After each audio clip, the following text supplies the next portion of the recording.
do. Now it says go, so we can go. I will say, hello, interwebs. It is I, David Hewlett. We've got another amazing I'm with Stargate Genius today. A huge thanks to Agne for making this happen. Oh, and I've got myself. I'm hearing myself now. Wait a sec. Hang on. Let me stop that. There you go. So I've got a great echo going because I'm also listening on the other one. So I've got rid of that. Hello, everybody. This is Markus. And how do I say your last name? Is it Dreis? Dreis, yeah. Dreis. Markus Dreis, would you, first off, thank you for being here. And secondly, can you let us know who you are and what you're doing? Yeah, first of all, David, thank you for having me, giving me the chance to bring my strange job into public. So that's pretty nice. My name is Markus Dreis. I'm German by nationality, and I'm living in Germany, but I'm doing a very international work, which is called Frequency Manager. On your side of the Atlantic, it's probably called a Spectrum Manager, but it's the same thing. Right. And we in the next hour or two, we will hear what this is all about. So I'm excited to talk about that. And if you want to know how you become a frequency manager, I'm happy to explain that. How was my way? I'd love to get into that, sort of what the genesis of this was. But just, I think the thing that really struck me about this was, and we had I like to do these little pre-chats before we talk. And there's always the risk that you're going to get into something and go like, yeah, this is not going to, but, and this one was like, I was like, I don't even know what this is. And the more I've got into it, the more sort of excited I got about it, because there's so much going on, and the kind of the skills required for this kind of involve everything from the science to the people to the networking to the politics. I mean, it's kind of extraordinary. How did you end up doing this? You were an engineer in telecommunications to start.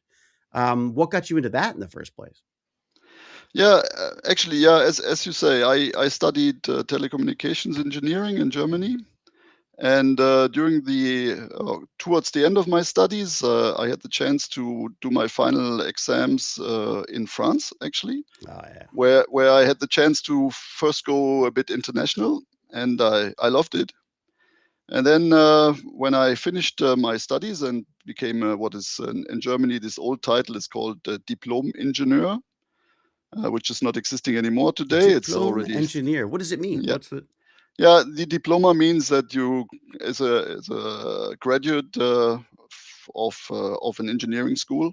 Oh, so it's like a diploma. You've got a diploma in engineering type thing. Yeah. That's actually a direct translation of it. Brings you to it. And then I had to find a job, and I put some applications here and there, and accidentally I put an application into the German regulator for doing frequency regulations. I love that was an accident. No, it was sort of an accident in the first place.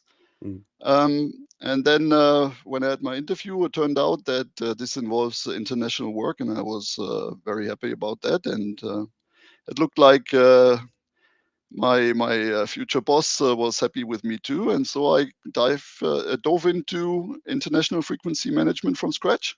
That is back in '94. And then I did international frequency management for the German regulator. Right. And after 1 month, I was in my first European meeting, trying to accept the challenge of first with my German English from school to understand all the accents of Europeans speaking English. Oh my God, of course, yeah. And then from that onwards, I loved it right away, and that has a lot of facets. As you say, it starts with technology. You have to know a bit about radiocommunication engineering and all that stuff. You need to know a lot about it. Yeah, it's like for everybody, you have to learn and know a bit about what you're doing. And then also this element of negotiation with others, trying to achieve a goal back then for my German administration. That was the start. And but maybe let's step back for a second. So you're you're doing your engineering degree. You say, this was an accidental kind of a find. Where did you think you were going? I mean, was there anywhere else that you had, were there other things you were interested in, or did you have some other concept of what this was going to be? Well, when you look at it, it was more than 30 years ago. It was not. I know that feeling. It was not like today when you have so many options and so many things are out there, new technologies. Back Mm, then, it was pretty basic. mm, So there was Deutsche Telekom, which was the right, biggest telecommunication provider, yeah. and it was the very early start of mobile networks. Oh wow, So yeah, student colleagues of mine, when they finished their school, they came back with their first mobile, which was a kind of a big suitcase with a yeah. mobile phone attached to it. So that was back then I remember limited. fascinated by that because I was on a set, one of my first film sets ever, and this very pretentious producer walked into the middle of a field with a giant car battery and with a handset and made a Yeah, phone call, and I was like, "Oh my god, that's amazing." yeah. So it was basically the beginning of kind of gold digging into telecommunications Mm, mm, industry.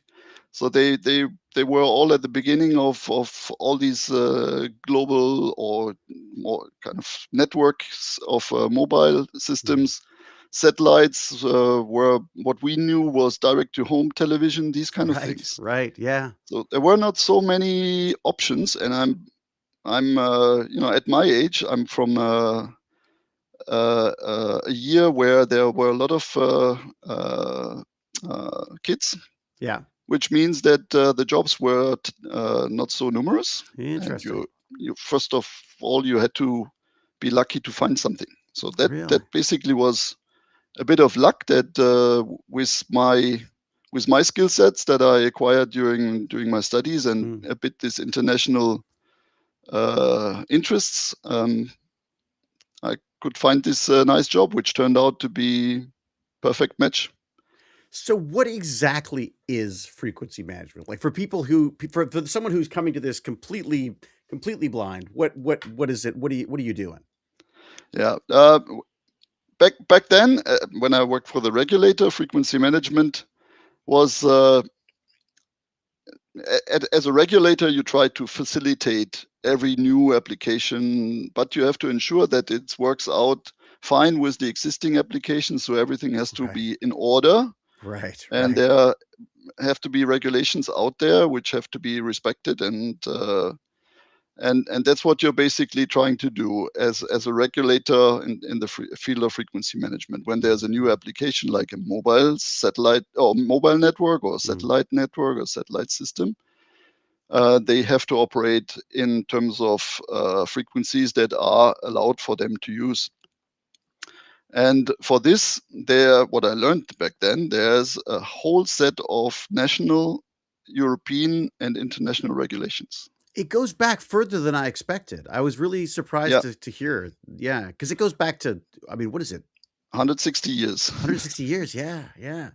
So yeah, let's first finish off my career path so that Mhm. we know that where I'm Right, right, ended right, off right. Yeah, right now, yeah, and then we go into the basics of frequency yeah, management, yeah. if you allow me. Please. So then after I did my start in frequency management at the German regulator, um, I found me chairing more and more meetings, and I Mm, liked it, and so this international work really was fitting to me. mm, And the more and more you go into international meetings, the more people know you, and you building these networks that are necessary for mm. doing this exotic job. And then after a while, after 9 years, I seem to have done a lot of things right, and then I had the chance to go to EUMETSAT. Oh, And right.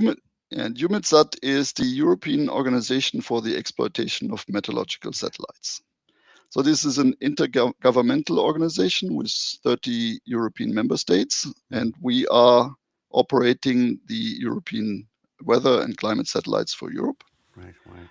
And they also need a frequency manager, because frequencies, you can imagine when there's a satellite up in the sky, to communicate with the satellite, you need radio frequencies to command the satellite what he is going to do, and to receive the data of the instruments that is acquired on board, and also the information on the health of the satellite. So to kind of steer like the steering wheel in a car. Right. So and so they needed a frequency manager, and they got me, and that's 22 years ago, and here I am still doing this job. Was there a big jump going from one to the other? Was it a big change? Interestingly enough, it was not so much of a jump personally, because EUMETSAT is 50 kilometers away from the German regulator. Oh, okay. So for me to go international, fully international, was a very short trip. Right. It's actually still a very short trip for me today, because every day I'm commuting to my office. Oh, wow. So EUMETSAT is based in Darmstadt, and I'm living in Mainz. Fantastic. Which is, so yeah, that is where I'm currently at, and EUMETSAT is, and I hope we get to it a bit later, before we now dive into the fundamentals of frequency management. What EUMETSAT is all about. That's dear to my heart. It's my frequency management. That EUMETSAT is my baby, and it's dear to my heart. It's amazing, because it's something. I mean, someone had the foresight to think this through before we even had these technologies, which I can't get over. You know, that you know, regulating the stuff. Maybe regulating is the wrong word, but at least, you know, cooperating on it is just so incredibly important. And it's just something you don't think of. What kind of frequencies are available? Like, how much? What are people working with right now? Okay, to bring you back on the start of all that, and as you already touched upon, so these international regulations go back to 1865. Wow. So it is 160 years ago, where they did not have radio yet. They had telegraphy, and in 1865 they started with their first negotiations on how to regulate telegraphy, because as soon as something crosses borders, you need some agreements on how to deal with something that's happening over borders. Oh, wow. Of course. And then after some time, 1906 or 1907, they started with radio telegraphy. So when Marconi, that was an Italian engineer, developed the principle of crossing data and information via radio, they realized, okay, this idea of telegraphy now goes without a wire, and we need to regulate this radio frequency use. And then some time later, they developed the first regulations, where they said, okay, when you want to do a certain communication via terrestrial path, you can use frequency X. Right. And for another application like a radar, or later then when satellites came into play, when you want to use a satellite communicating with the ground, they have to use frequency Y. And as a radio frequency, so it's an electromagnetic wave, is not respecting any borders. It travels across borders. Right. You have to ensure that the country A and country B are okay with each other in terms of their radio frequency use. And that's why you need an international regulation, or an international contract, or a treaty which regulates the frequency use, so that everybody as harmonized as possible, so that everybody benefits from frequency usage without interfering with each other. Right. So the key is to make it beneficial enough for people that they want to abide by this. Otherwise, they're sort of messing up their own communication. Exactly. When you have a wire, okay, when you have a communication by other means that you can do within your country, you do not need international considerations, because you can deal with this on a national basis. But when it comes to international, and satellite is a very good example, You cannot stop the signal at a border. It does Yeah. not behave like this. Right. So you have to ensure that you have means of coordinating with your neighbors, and you have means of ensuring that your operations are free from interference from somebody else. I mean, it sounds simple in a way, in that it's like, oh, we just have to all agree on these things. But the logistics of this now, especially given the fact that we're dealing now with many, many satellite clusters of satellites, we're dealing with. Do you deal with Bluetooth and Wi-Fi and that? No, I guess that's more Yeah, local. yeah. Or do you? Wi-Fi as well. Yeah.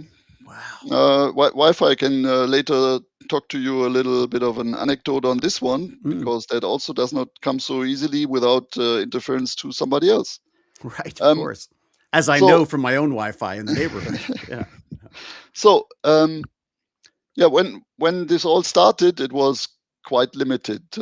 Number of countries were getting together and putting the first treaty together, Mm, and then when frequency use, so radiomagnetic radiations were used more and more in various applications, they needed to get together with more countries, and that mm, became then a bigger issue.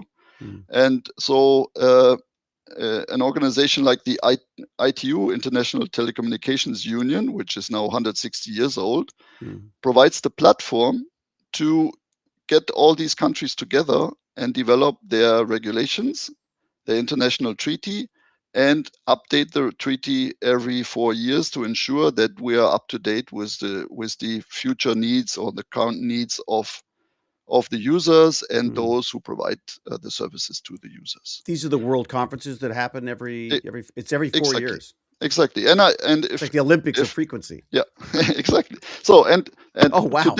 today this is the radio regulations. Wow. This is more than 1,000 pages of treaty text, Wow. which is a treaty, and ITU is composed of 194 member states, so all countries of the world are Mm, members of that, and they get together and work on this treaty, and then they sign the treaty and they obey to the regulations in the treaty. With this, they ensure on a global basis that frequencies are used in a common way right. when they cross borders. Mm, And all these national frequency regulations or regional frequency regulations are based on this international treaty. There are small variances here and there because of their specificities in a particular region or country, mm. but it's all based on this international treaty. Well, then how do you so I guess if it's happening every 4 years, you can react fast enough if there are new developments or new, I mean, for want of a better word, new frequencies or new uses of frequencies. That's 4 years is enough time, I guess, to develop for something to develop and you to be able to figure out how it's gonna fit in. Yeah, that this it is a logistical Nightmare? challenge, I should say. One say so. It's a logistical challenge to prepare for all that, Yeah. and that's why a frequency of 4 years for having uh, a revision of this international treaty is short and long enough Mm, for a serious and good preparation of these new treaty modifications that are necessary. mm, When you do it in a shorter sequence, that might be a bit tricky. mm. That there were times where it was shortened down to 3 years because of things that were happening so fast. What Um, prompted that? What was is there an example of something that would cause that? yeah, that came down to trends come and go. One thing stayed for the last 25 years with the first mobile networks, Mm. 2G back then. Oh, yeah, Now yeah. we're at 5G or approaching 6G. Mm, Uh, that started fast, and the acceleration of the developments there required a shorter sequence. mm, Also, satellite developments. yeah. We had another trend something like 20 years ago where there were also some ideas on how to do satellite broadband communications, Oh, and that right, required to react faster. And right. there are some waves up and down on certain trends which require to accelerate on things. Mm, But in normal sequence, it's something like 4 years where this international treaty is updated. And for this, you need somebody like a frequency manager who knows a bit about the technology behind, mm, who knows the regulations, and then all these companies and countries, they send their frequency managers to stick their heads together mm, to update this treaty.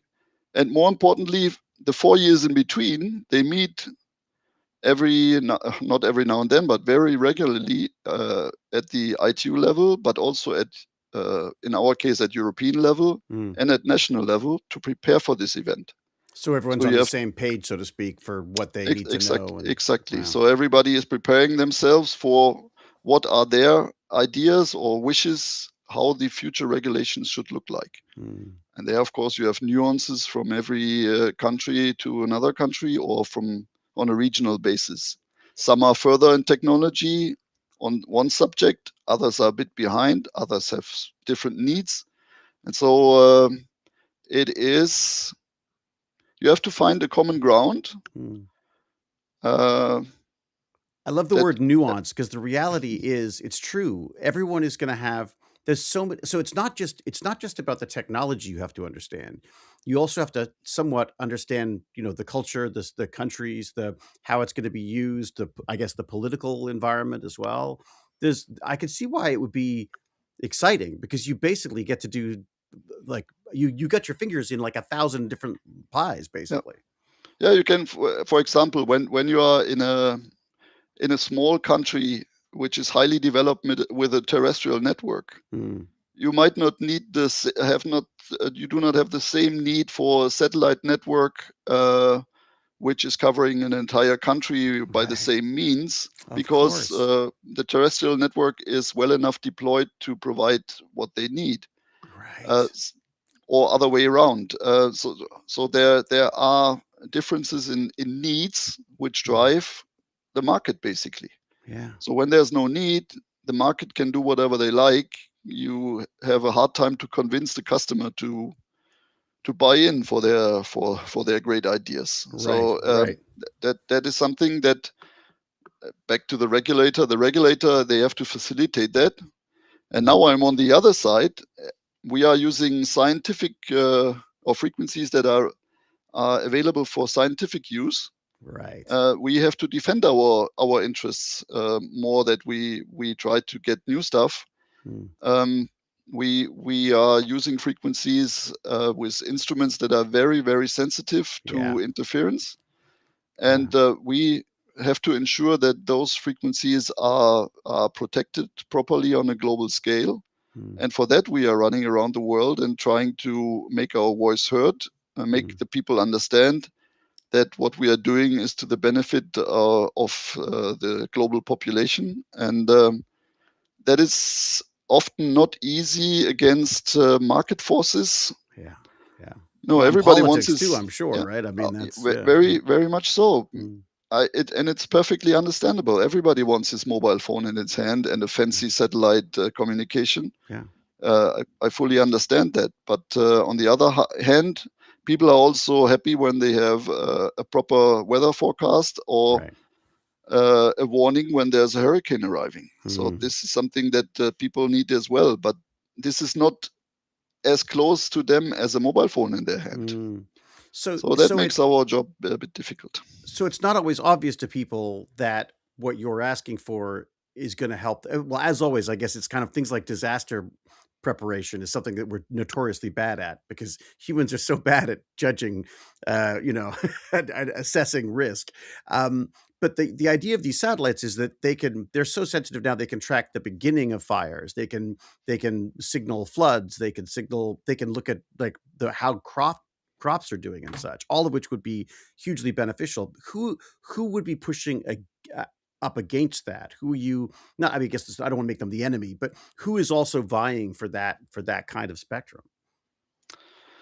The thing is that nobody is openly against what Right. kind of applications we are providing Right. to Right. the public.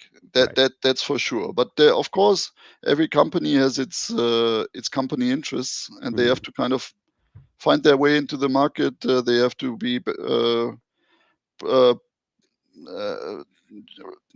they have to provide enough revenue for their companies and for Right. their shareholders and so on and so forth.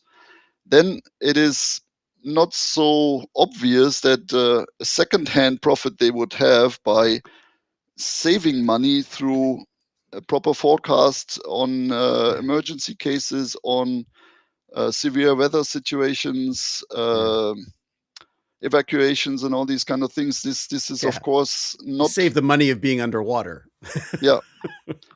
And organizations like ours, for example, we are working with public money. So Mm. the governments, our member states, are paying us Mm. to operate these systems, and this is not like a revenue of a company Mm. or the taxes that come in when we are providing the data to the public. Mm. This is a kind of a different pot, I would say, Mm. money pot. Savings here and revenues on the other side, Right. and that's of course not so easy. And I'm not blaming anybody that Mm. it is difficult to grasp what is the benefit of our services Mm. money wise. But everything hopefully understands that without the services that we are providing, we would have a lot of difficulties in our modern life. Mm. Aviation, transportation, uh, every industrial applications, everything in the long run is reliant on the information that we are Mm. providing. Agriculture, all these kind of things. And especially when we're Um, trying to figure out what's happening, from a global yeah, climate or climate emergency yeah. standpoint. I can give you an example on this. Oh, please, yeah. The um, as I said, we have a lot of instruments on board of our satellites that are observing the atmosphere Mm. on tons of variables that the atmosphere is providing to us. And out of this, we can also see and predict um, severe weather situations. Right. And one example is, for example, when we are using our non-geostationary, so the satellite which is circling around the Earth, Right. uh, this, these satellites doing observations, and they see while the Earth is rotating underneath them, they see the entire globe. And Right. they see, for example, through the instruments when a hurricane is developing. Mm. And there, you remember when there was several years ago this devastating Hurricane Irma Yeah. approaching Florida, Yeah. and we have impressive data which shows when there would not be any satellite data from weather satellites from NOAA, EUMETSAT, and others, the hurricane would have been seen only 4 days later when it was very close to Florida coast. Wow. So So it bought them and with 4 days of prep. so Wow. you with the satellite data, you are having 4 days of time to prepare the population that a hurricane is arriving, Mm. and then it's not a miracle to understand how much lives and properties you could save with a proper preparation 4 days in advance, as opposed to not having these information. Wow. And it seems That to be more and more prevalent now too. There seems to be more yeah and more of these big events that these tools are going to be used yeah, for. and parts of it is related to the possibility to observe on the frequencies that are available through this international treaty. Again, here, Hmm. this red book. So the dedicated frequencies for doing these on certain instruments, when these are properly protected, this helps for us to provide these forecasts and these Mm. early warnings, especially on these severe weather events. That's a perfect example of it. I mean, Or it's take another example, which is there and known by everybody: the sea level rise. yeah. So some countries are below sea level already, and they need to know what is the average sea level rise per year, so that they can prepare for that. Wow. And there are instruments, they are called altimeters. They are measuring with kind of radar signals. Mm. They circle around the world, and they measure the sea level. Mm. And with having those satellites and instruments flying over the last 30 plus years, we were able to have a record on what is the mean sea level rise per year. Wow. And that also is an important information that we need to know, and we need to continue observing these kind of phenomena. It's funny. We were talking to an Earth observation guy who was talking about the fact that we still have a kind of a paper map mentality towards the planet, and the reality is all of these coastlines, all of these things are changing all the time, and the only reason why we can see it now is because of this Earth observation satellite stuff, which is getting more and more specific. So you have a living map as opposed Yeah. to these sort of static impressions of how things work. While we're at these benefits, I can give you also another number, Mm. which is important to note. So we are feeding all our data that we are acquiring back to everybody on the globe who wants to have it. So So we have access to it ourselves if we wanted to. everybody has access to it via different means. So Right. basically, you will not get or take the access directly, but you will do it through the National Weather Service of Canada. Oh, okay, right. They will have the data, and this global element is provided through the World Meteorological Organization. This Okay. is another UN organization, and they have something which is called a global observing system. Right. And organizations like mine, and on the America side, like NOAA, they are feeding their satellite data into these global observing systems, so that these data are globally available to everybody. Right. So all these organizations like ours, NOAA, the Chinese, Japanese, and the Indians, and so on and so forth, they are providing all their data into these global observing systems for everybody to use. So that is the kind of beneficial element to these organizations like ours, and the fact that something like World Meteorological Organization exists for providing these services to the world. That's But amazing. what I wanted to say is, back to the satellite data. Um, when we give the data to our users, there's also centers which do numerical weather prediction. So they develop all the algorithms to do these forecasts with the data, on predicting the weather from one day over 3 days, 5 days, 7 days, 10 Right. days. Right. And they have developed nice statistics. And these show, when you do not have the satellite data for weather observations, your forecasting error would be increased by 70%.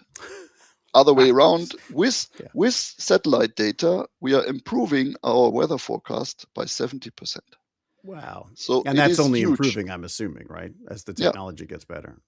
So Wow. it is huge. And and at the end of the food chain, there's somebody like a frequency manager who has to try to ensure that the frequencies that are used by these instruments are protected in the long term. They are available to the instruments to be used and preserved in the long-term future. So that's basically the mandate of a frequency manager on the scientific side.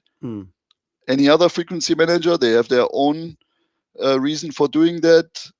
An operator, of course, they want to make some revenue with their application, which is, everybody wants to have his mobile phone for sure, or everybody needs his satellite communication. This is as important as our service that we provide. I'm not disputing that. So, but the important is that we have a platform. We all get together and try to find a way that everybody can coexist in the best way possible. What are I guess two questions. First off, those rules, that your collection of rules, is that available? I'm assuming that's published somewhere as well. Yeah. You can put. I do not know whether it's freely available. Probably the electronic version, yes, but you can get this from the ITU. Right. Okay. It's the Right. International Telecommunications Union. I guarantee It's you, there's a nerd in there some in our chat somewhere who's going like, "Oh, I want to read that." Uh, Yeah, please, but again, use volume 1.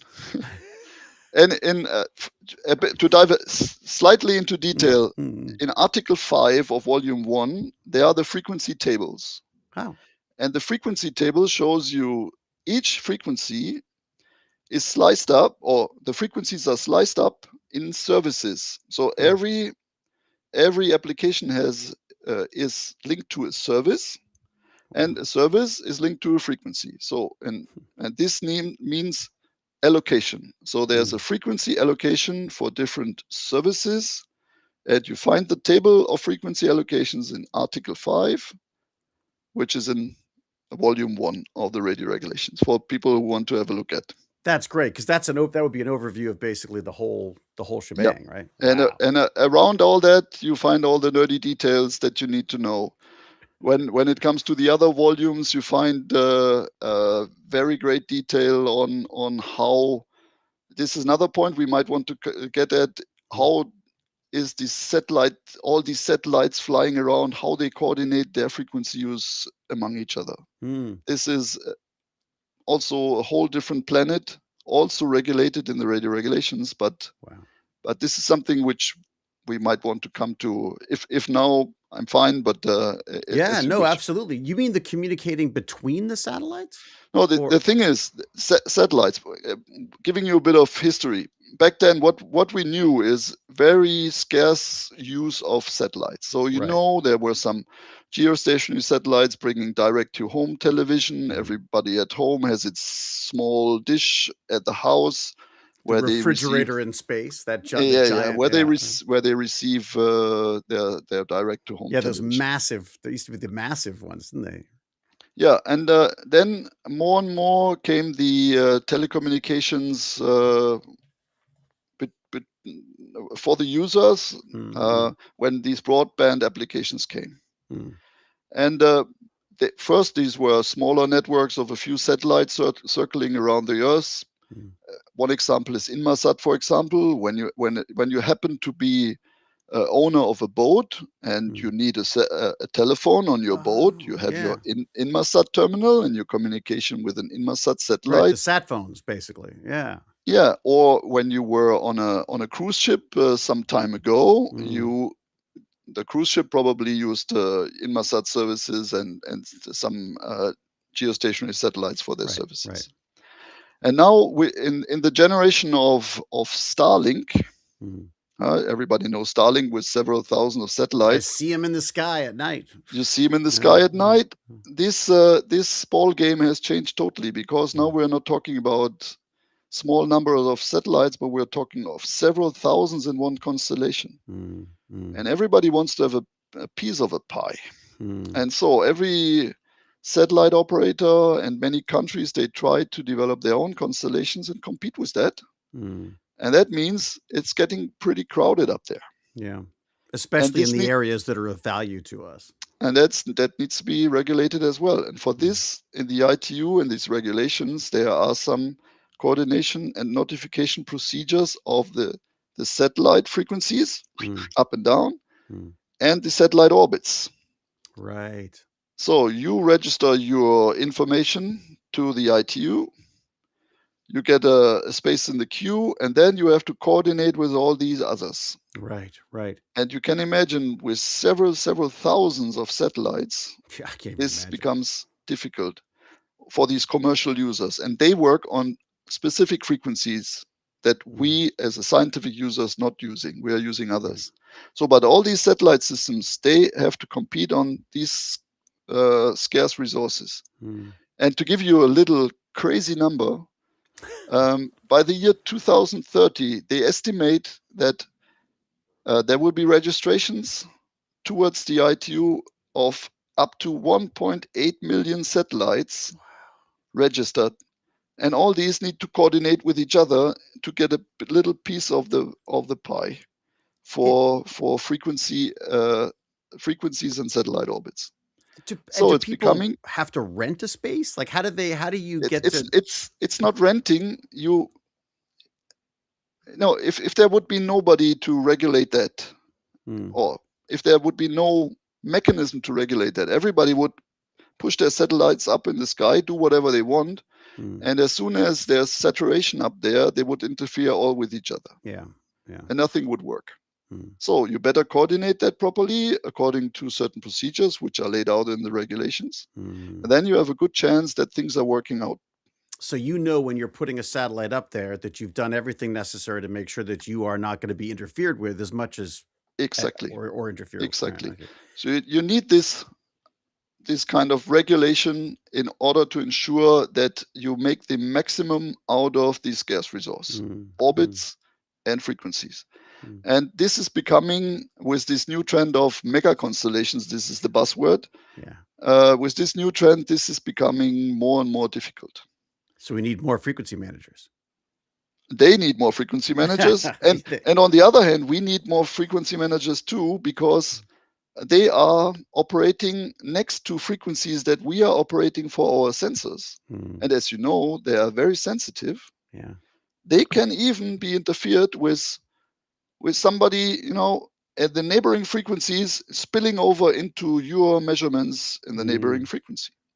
And wow. so we have to get around the world and try to speak also with the satellite operators to Mm, find agreements on them regulating the out of band emissions, so mm. out what spills over into other bands, in order not to interfere with our instruments. Interesting. And then I guess, and also knowing what those interferences are will Yeah, help you in the next 4 years because maybe you can move people over depending on ex- what's exactly. wow. This these reg these World Radiocommunication Conferences, where these new regulations are Mm, made or old regulations are updated, this works along an agenda mm, with 20 something topics. And on those topics, you have all sorts of stuff. So mm, satellite communications, mobile telephony, for the mobile phones, 5G.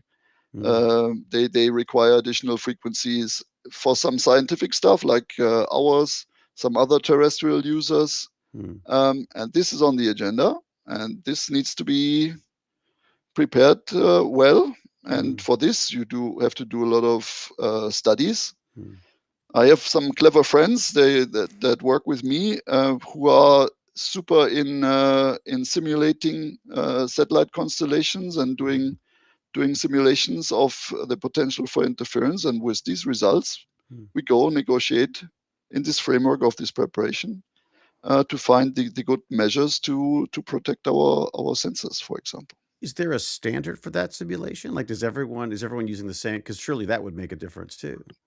Yeah, what is standardized is what we do in this back in this ITU, in this International Telecommunications Union. Um, they have study groups which deal with certain topics. There are 6 study groups dealing with different, one for satellite communications, one for terrestrial, one for science, Mm, and some others. And they are studying all this, and they are also determining what is the protection requirement of mm, a sensor, for right, example. right, What are the characteristics we use for the studies? right. What is the propagation model that uh, the atmosphere provides to be or the atmosphere has its specificities on certain frequencies, Right. and you have to develop a propagation model on how the microwaves travel through the atmosphere that Mm, is mm, different on frequencies. There's a whole study group telling us what kind of formulas you have to use for let the radio waves propagate through the atmosphere. right. And all these characteristics, these are kind of harmonized. These kind of conditions you have to do in your studies, and then there are some standard software out there, which is okay, but most of the people that I know develop their own software Ha, to study these complex situations. that's wild. So That's very wild. you've been to 8 of these conferences. Yes. What like talk me through. first time you walk in there, it's got to be kind of intimidating, isn't it? I mean, It is. I can tell you, it's in the first place, it is intimidating a bit, but when you're in it, it's kind of a flash, and yeah, then when you got through it, it's such a relief.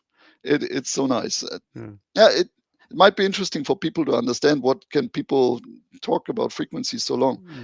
A World Radiocommunication Conference is 4 weeks long, Wow, and nowadays the conference is attended by 4,000 people wow, from 190 countries.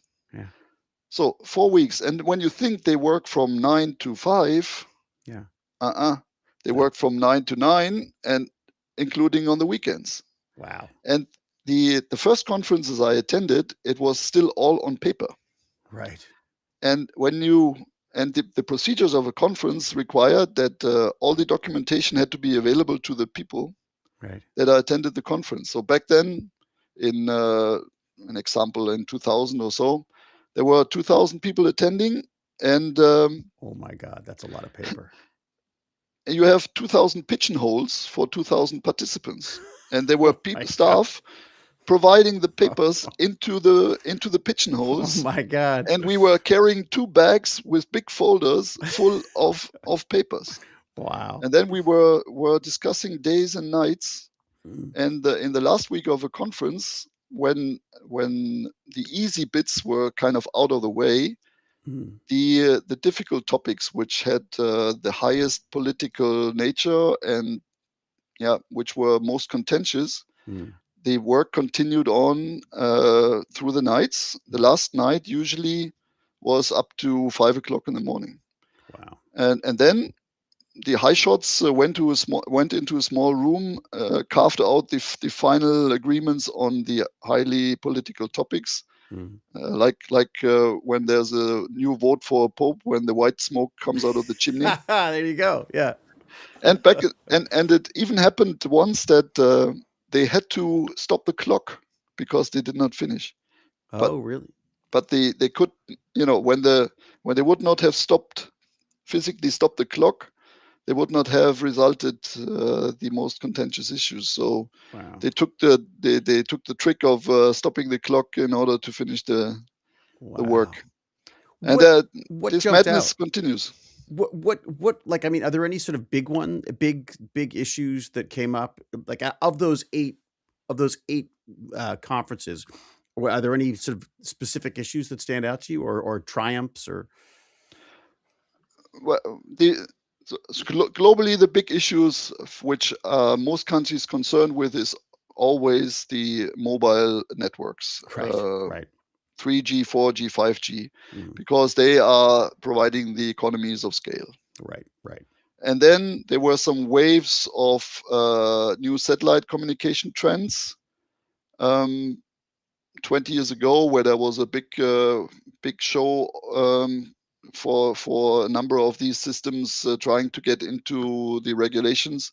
Right. They did so, but they assumed a market which did not turn out in the end. So it took another 20 years for now. We are again in this mega constellation issue, Mm, mm, which now is there, mm, and this is a big issue as well. And these are usually the big topics which are of global concern. mm, On our side, this on the scientific topic, and that comes to me. I'm sitting alone in front of this camera, but I'm happy to say that I have uh, a number of good friends in partner agencies like ESA in Europe, mm, but also friends from NASA, NOAA, and others. We are interested in the same things because we are flying similar instruments. We are right. using the same frequencies, Mm, and we need to protect the same frequency resources. And mm, I'm happy to say that over these uh, many years, we were able to preserve the frequencies that are in this red book mm. to an extent that we did not yet have big issues with the use of our frequencies. That's great. Um, we managed to keep the spectrum as clean as possible, having some good regulations in there which were not there before we started. So what I explained to you, these out of band emissions, so emission regulations towards the neighboring band that did not Right. exist. Only with my friends and I, we managed to get this into the regulations, and from now on, it's a standing issue in the regulations, and we are building up upon that, Right. and are managing to get updated regulations in place once there are new commercial systems operating next to us. Huh. It's And interesting because so you don't. It's not. I mean, it sounds like it's just frequency, frequency, frequency, frequency, but there is going to be a crossover in every single one of those. yeah, as I said, frequencies are not only crossing country borders, they're also crossing frequency borders Right. on the Right. paper, Right. because there is no, frequencies are, you're not, it's not like this. An emission is not like this. It is like this. Yeah. So it spills out.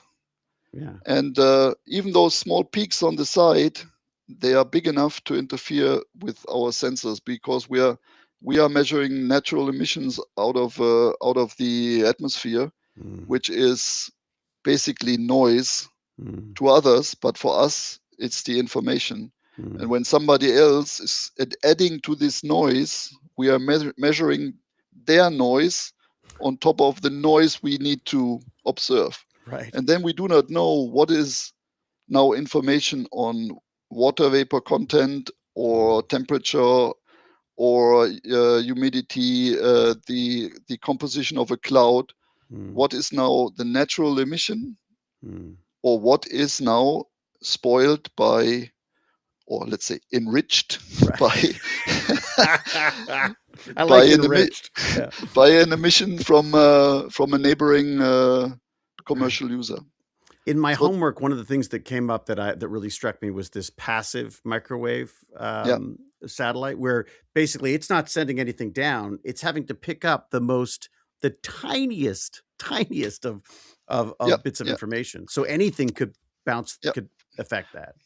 yeah. That's the natural terminal microwave emission of everything in the atmosphere or every object. Even And ice, I didn't like. I was like, "What? yeah, Ice is emitting as well?" Like, it just yeah, seems. and that is called brightness temperature, and we Yeah. are measuring this temperature. And at different frequencies, the atmosphere is optimal for certain measurement. One area is optimal for oxygen measurements, other one for water content, water vapor, ice content in the clouds, soil moisture, salinity in the clouds, any kind of atmospheric chemistry particles in the atmosphere. So for each and every frequency, they are specific for certain measurements, and you can Huh. only observe those optimally in those frequencies. Right. And in others, you have to measure something else. And then you have different instruments, one measuring into the clouds and other measuring on the frequencies that go through the clouds Right. down to the earth. And only with microwave instruments you can do that. You Wow. can imagine we're also having instruments which do measurements in visible light and on visible frequencies, or infrared. They are not Yeah. going through the clouds. And visible at night, you do not see what's going on perfectly.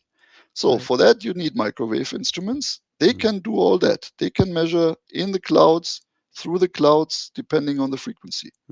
And that's why we need a set of frequencies, clean, to measure all these things. And when we are missing those out, we're You're having a missing problem. data. Is there now?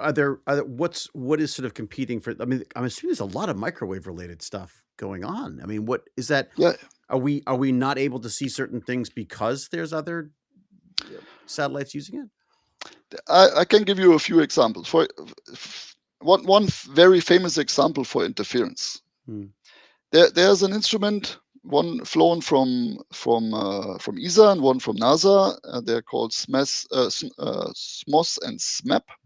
They are measuring soil moisture, Right. and ocean salinity. Right. So and they are measuring that at a frequency which are only allowed for those passive measurements. And in the radio regulations, it said all emissions are prohibited. Right. So they launched their satellite, and what they saw all over the globe, all sorts of interference. Really? And the interference came from radar sources, terrestrial radars. So they were spilling into this neighboring frequency, and with this, they saw all sorts of interference. Wow. So what do you Uh, do? then the odyssey starts. Then you have to chase every interference down. Wow. So you have to contact the administrations in the country where you observe the interference. You try to resolve the interference case. When you're lucky, you manage.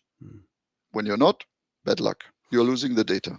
Is it because and this is it mostly just stuff that's happening? Is it just sort of like a side effect of whatever the radar's doing, or are they Yeah, actually using the frequency? it is not on purpose. They are not using this frequency that is used by the sensor, but it It's is just simply making that noise.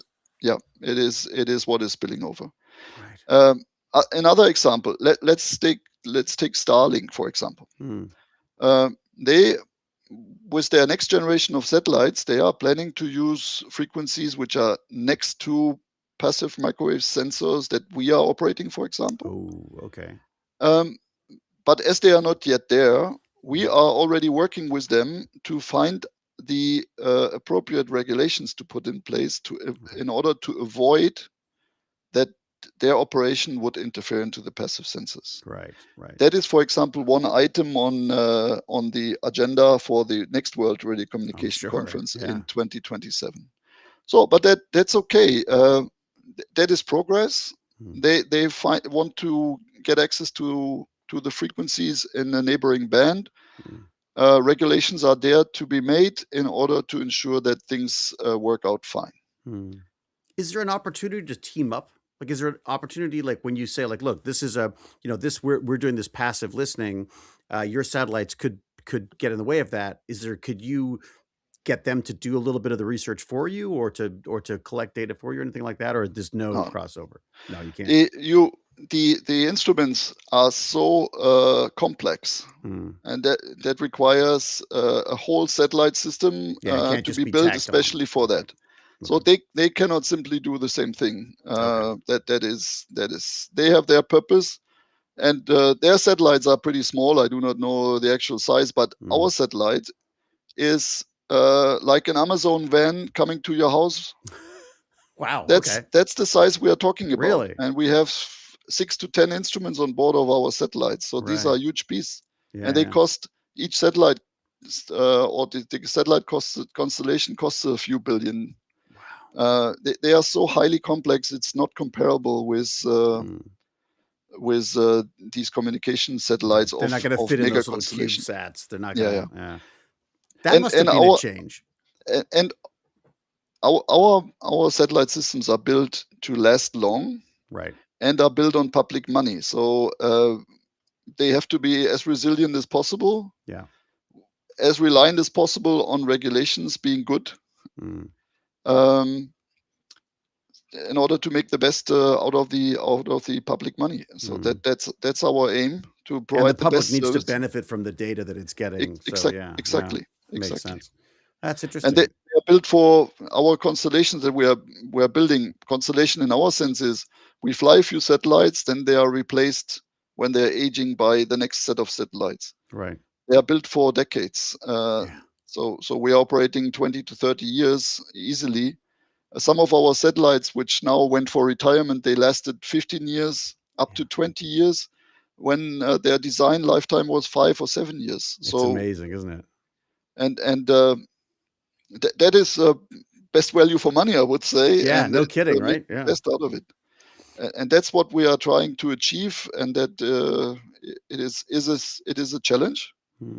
Um, What's nice though is if you're, I mean, because one of my frustrations with space was always how long it took to do anything.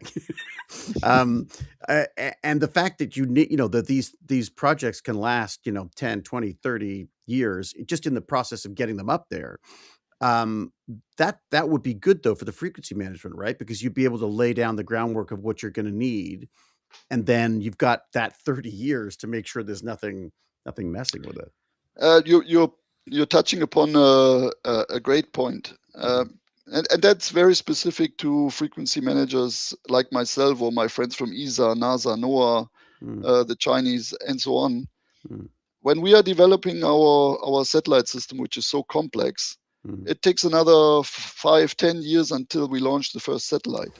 Right. And from the very beginning of the planning, we have to fix the frequencies, and they have to last until the end of life of the last satellite of the constellation. That can mean 30, 40 years. Yeah. So, and in the meantime, we have to run around and ensure that the frequencies that we have once selected are still good when the satellite is going into the into retirement. Right. And that is a big challenge. And that's why we need to go each and everywhere to ensure that our interests are protected in terms of these regulations, not only on the ITU level. There are a lot of things going on regionally, and we also have to have an eye on what's going on in other regions, Right. where the pace is maybe a bit faster. For example, currently the pace in the US is quite fast on these mega constellations. Yeah.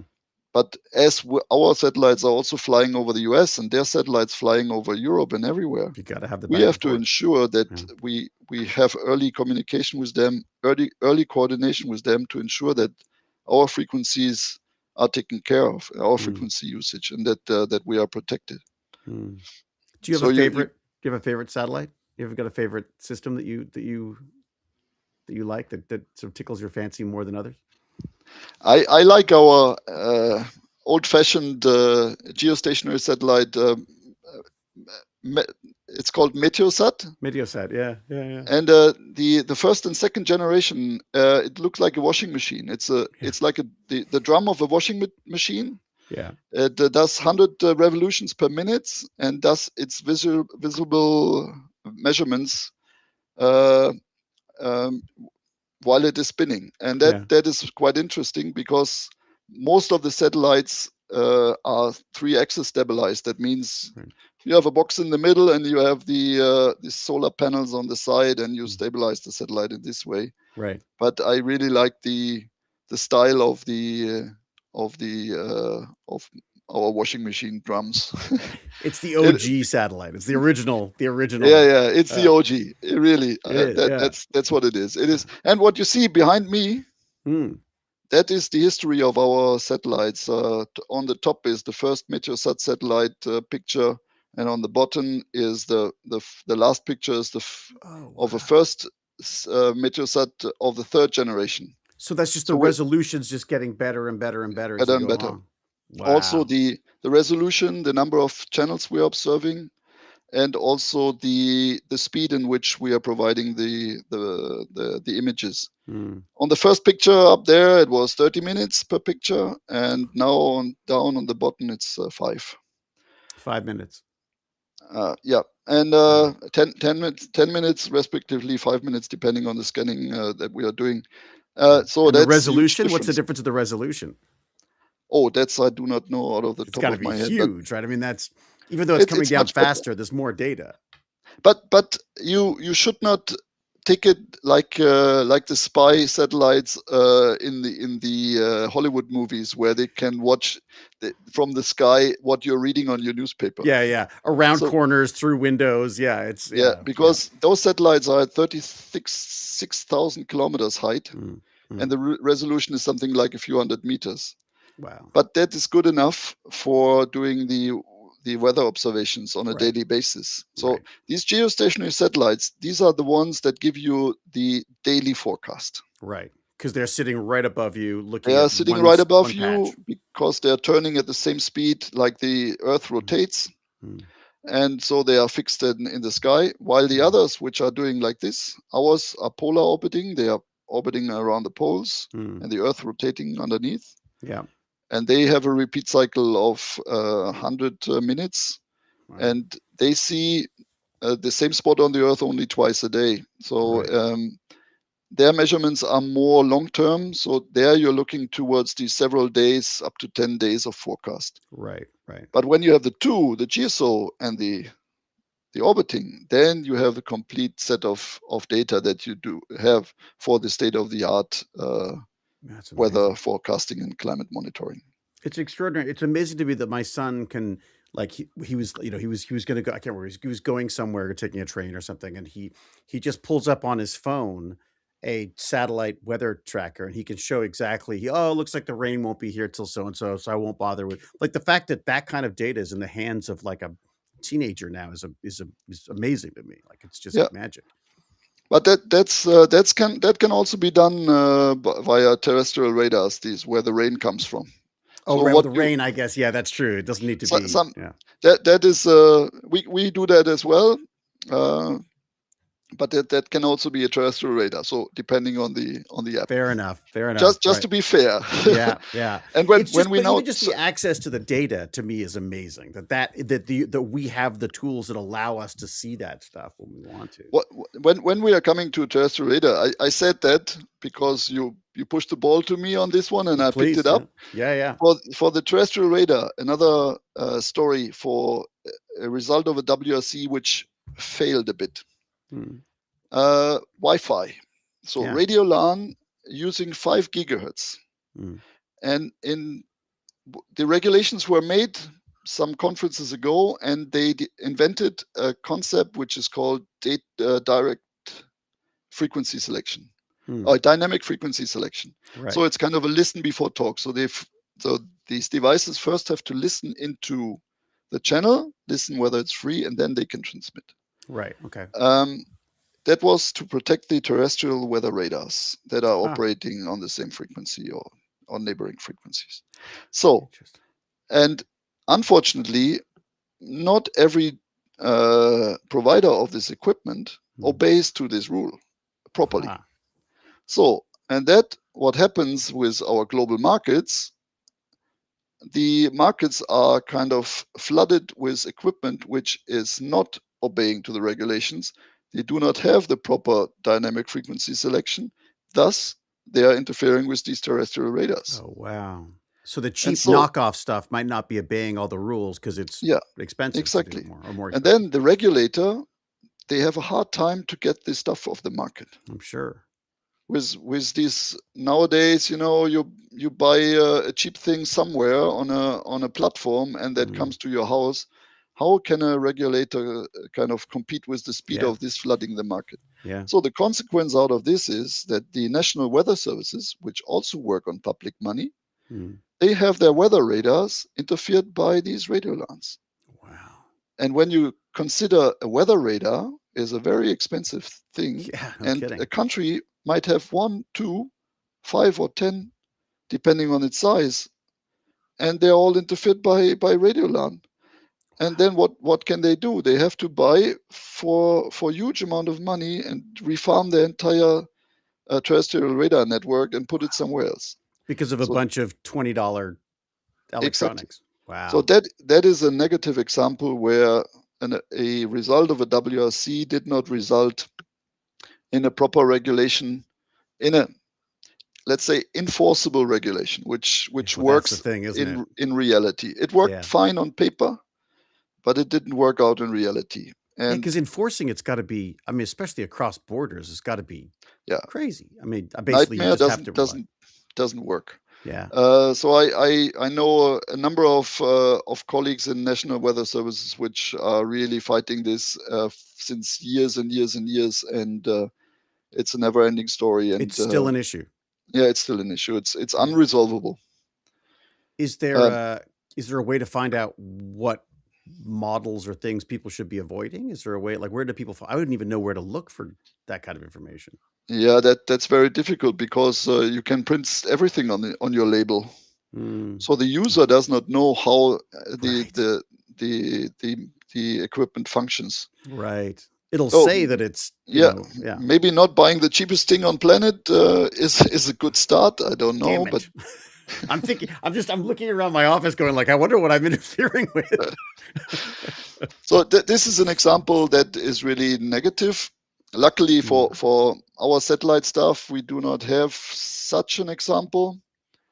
Um, Sometimes also there's a trend coming along which never becomes reality because there was no market developing for this mm, kind of bright idea. mm. I saw that coming and going, What do you and we do have. you have examples? What ones what you're smiling. Oh no, no, no. Interestingly enough, the first avalanche of ideas for broadband communication from satellite Mm. brought up a company that's name was Teledesic. Oh, There was Teledesic. an Yeah, I Amer- vaguely remember. Yeah. there was an American company that they went to a WRC, can't remember, it was 97 or 2000, making a huge show and pushed themselves into these regulations even without an agenda item. So that was really, Oh, wow. really pushy. Yeah. And they got their stuff in the radio regulation and they never appeared. Really? Because in the end, the market was not there. That's probably the one of the famous examples which did Mm. not become So what as happened? So they're in the regulations, but there's just a dead zone there? There's just yeah. Luckily, no frequency is used by only one service, so they are right. always shared between many others. Right, So right. they squeeze themselves into there into certain frequencies. The regulations are there. They are not used because there's nobody making use of it. No, Right. it was not specific to teledesic, but it was, Mm. was specific then for the use of certain satellite systems, Mm. non-geostationary, using certain frequency bands. So Mm. these regulations are still there to be used by others, Mm. but this famous company did not use it. That's funny though. So does that I mean, but as an example of how the process works, are you now more on the lookout for that kind of thing happening again? Is it less likely that someone's going to come and push their way onto the agenda now Yeah, because that of stuff that's like that? that's that that rarely happens, and it did Mm. not, as far as I remember, in such a manner, did not happen ever Right. again. Ever So since. it's Wow. pretty strict. So the agenda is used pretty strictly. Mm. Small things which slightly touch an agenda item might get resolved while the main issue is resolved. Right. Uh, but in general, it's not happening like this. Mm. So everything is well known. What happens is that country A or country B or country C is fast on certain things, and they are not waiting for a World Radiocommunication Conference making international decisions. Right. So they do their national regulations first Mm. and try to impose is a strong word. They But try yeah, yeah. to get these national regulations become internationally Right. adopted. Right. I can see America doing that a lot because they've got a lot of innovation as they're doing That's it. what you said. I did Yeah. not say that.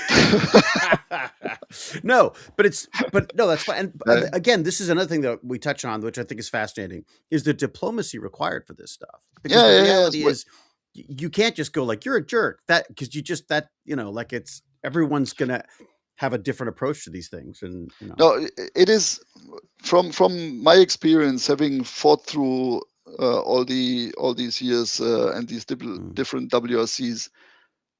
Putting yourself in a way, trying to impose things on others will backfire.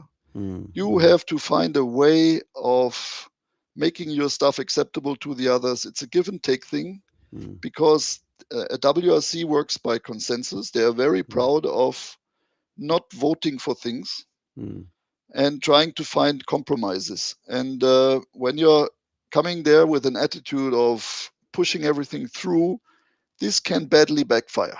yeah, because you don't have the Uh, support from the people that you need. exactly, Yeah. because there are dynamics which easily can outsmart you. Mm, At a WRC, you have 6 regional groups slicing the earth up, mm, and they come with proposals. And when you think, okay, you come there and you think you are the center of the universe, you might be taught otherwise. You have to Right. find yourself the right allies, in the end, being acceptable to every of the 6 regions. Right. And otherwise, you will not get along with Right. the result that you were looking for. Well, and if you try to push stuff through, there's no way to do that because there's other people who could be operating on those frequencies as well that are gonna, that's Yeah, gonna. that does not work anyway. So you will not get something for you only. So Mm, either you get the full support and then it's applicable to everybody, mm, or you find a tiny little niche in the regulations, uh, mm, which is called a country footnote. You can have your own little country footnote in the radio regulations, but then it's only applicable to your country. right. And that, in our modern global world, is of no use. Yeah. Yeah. It's not. So the big money is made on global stuff, global Yeah. harmonization, and there what you need is global acceptance and Mm. global frequencies. That is what they are aiming for. And Well, only for when you achieve that, then you have a good chance of succeeding with your plans. Otherwise, it's a dead duck. does that does that apply to military stuff as well? Because surely people are going to be quite sensitive about what they're sharing with the world. Does that come into play for you at all? Yeah, military is not a category in these radio regulations. Really? So either they use the same frequency allocations for a certain service. Mm, Take radar, for right. example. Right. So you can have your military radars, Right. uh, whether it's military or civil, is Still the same using those frequency. frequencies. Yeah. I cannot tell about all these intelligence stuff that is out there, military stuff, how this is treated. Of course, they do not want to be seen, and Yeah. so they are not usually making kind of or Noise trying about to it. interfere with others. Right. Right. Oh, During that's true. wartimes, Yeah. everything is different anyway, so Mm, that other rules count. mm, But here in these regulations, there's no distinction between civil and military. mm, On a national basis, yes. mm, National regulations, which, as I said, build on upon these international regulations, they make a distinction between civil and military and give mm. priorities one over the other depending on which frequencies. But you don't get a mandate saying, okay, this spectrum's out of you can't use that because we're using that and just work around it. There's not they don't do that No, because not internationally. I see. No. Okay. Oh, that's interesting. I mean, it's kind of interesting that the fact that they're being so being so secretive about it is actually a good thing too because it means they don't want to be bleeding into your. They don't want someone doing a Earth observation and discovering that there's some kind of a satellite somewhere Eh, that they're yeah. exactly. For example, what is commonly known is military satellite systems for communication. They use Mm, the same frequencies as in the book. mm, They coordinate with the others. I'm coordinating with military satellite systems around the world for communication for right. purposes, for communication satellites. That's no problem. But all the secret stuff we do not know about. I do Mm, not want to know about. yeah. Yeah. That's out of this business. Interesting. Luckily, That's amazing. I mean, that's I that it's kind of such a smart system because it almost self-corrects. Like it allows because of I mean, again, it doesn't self-correct. Otherwise, we'd all be trying to speak on the same frequencies. But the fact that there's a certain amount of self-regulating that happens because everyone wants their own technologies to work. It's fascinating. Um, there's a bit of self-regulation, but it's also when we come back to this commercial satellite business and these coordination procedures in the radio regulations. This is also a strategic resource. mm, When you have registered your satellite system earlier than somebody else, mm, and they want to coordinate with you, but you were earlier, then of course you have some possibilities to block a right. competitor Right. in some way. So there's a competitive nature to those frequencies Mm, used by satellite for commercial systems, not for those that we are using, which are mm, luckily different ones. which makes this coordination a bit easier. But this is also when you're too tough on somebody on one case, it might Right. backfire on another case Right. because the other one is before you. Right. So it is, you have to work together. It is a community that has to find a way to make the best out of the resources, the limited natural resources we are using. Mm. And it's a give and take thing. And this principle of working by consensus is quite a good one. That's great. That's Not fantastic. only not only the most powerful wins all the time. Right. And we Right. as the scientific community, we are a good example. We have our share. We protect it well, and we hope that that the we have support from the regulators around the world to continue to use Mm. our frequency in a proper way. That Yeah, that would be good. I'd much prefer to be doing what you're doing than trying to work for a company at this point, because I feel like that's, yeah, at least with yours, I mean, you can't help but being the good guy. Yeah, I like that. I like You that. know what I mean? Like it's, it's, When I what you're was doing is helping everybody. So, with the regulator, I had to be a facilitator. So right. if, and I understand that you have to make everything happen. Yeah. But now Yeah. I can be the protector. So Yeah. we have a limited resource, and we want to protect it, and we try to do it for the good. The night of And that frequency. That's why, that's it. and that's a good feeling. Yeah. And we are considered as pain in the behind sometimes. Okay, that's how it is because our usage is so sensitive, Mm. and others have to make a bit of an effort to protect us, but we are not doing it for our benefit and our Yeah. You're not profit. trying to We're be doing, difficult. Yeah. yeah, we are trying to do the best, and we are giving this to society, and Mm. that's a good cause, and I like that. I like That's that great. idea. There's a book. It just reminds me of there's a book that I've just started reading called Nexus, which is about sort of information and how, how our storytelling abilities are what's allowed us to sort of transcend just regular mammals type thing. But they talk about he's talking a bit about about rules and regulations and how they work or don't work depending on how they're. I think you get a kick out of the book. It's the guy who wrote *Sapiens*. Yusef, but yeah, I'll send you a link because I think Okay, you'd like it. It's also just fun for understanding how the history of communication stuff. So I mean, just like literally communication. So, is there anything you want to touch on before I go to questions? Are you okay? We haven't worn you out or anything. There's not. You're okay for some oh no, questions or I'm fine. yeah. We can talk as long as we want. I'm It's happy great. that It's so great. I mean, this is what I that love about this topic is that it basically embraces everything. Like it's, how do you keep up to date on this stuff? Where are you getting do you have like good sources of information for that? Are they private sources or are you looking on journals or how do you keep up on this stuff? the thing they come naturally to me. First of all, Mm. in my organization, we are involved from the very first moment of our satellite system. So Right. we are providing the requirements, or we get the requirements from our users. Mm. We formulate the requirements. We give the contracts out. We follow on until the satellites are built. Oh, Then wow. we operate and control our satellites ourselves Mm. in EUMETSAT, and we follow the satellites until the end of life. And Wow. I'm involved from the very, very first moment when the Wow. users come with their requirements saying, we want to measure XYZ, Mm. then they have to come with a list of frequencies that they want to observe. And I already at that point, I tell them, look, this frequency is difficult because of situation X. This situation here in this frequency is good, no problem.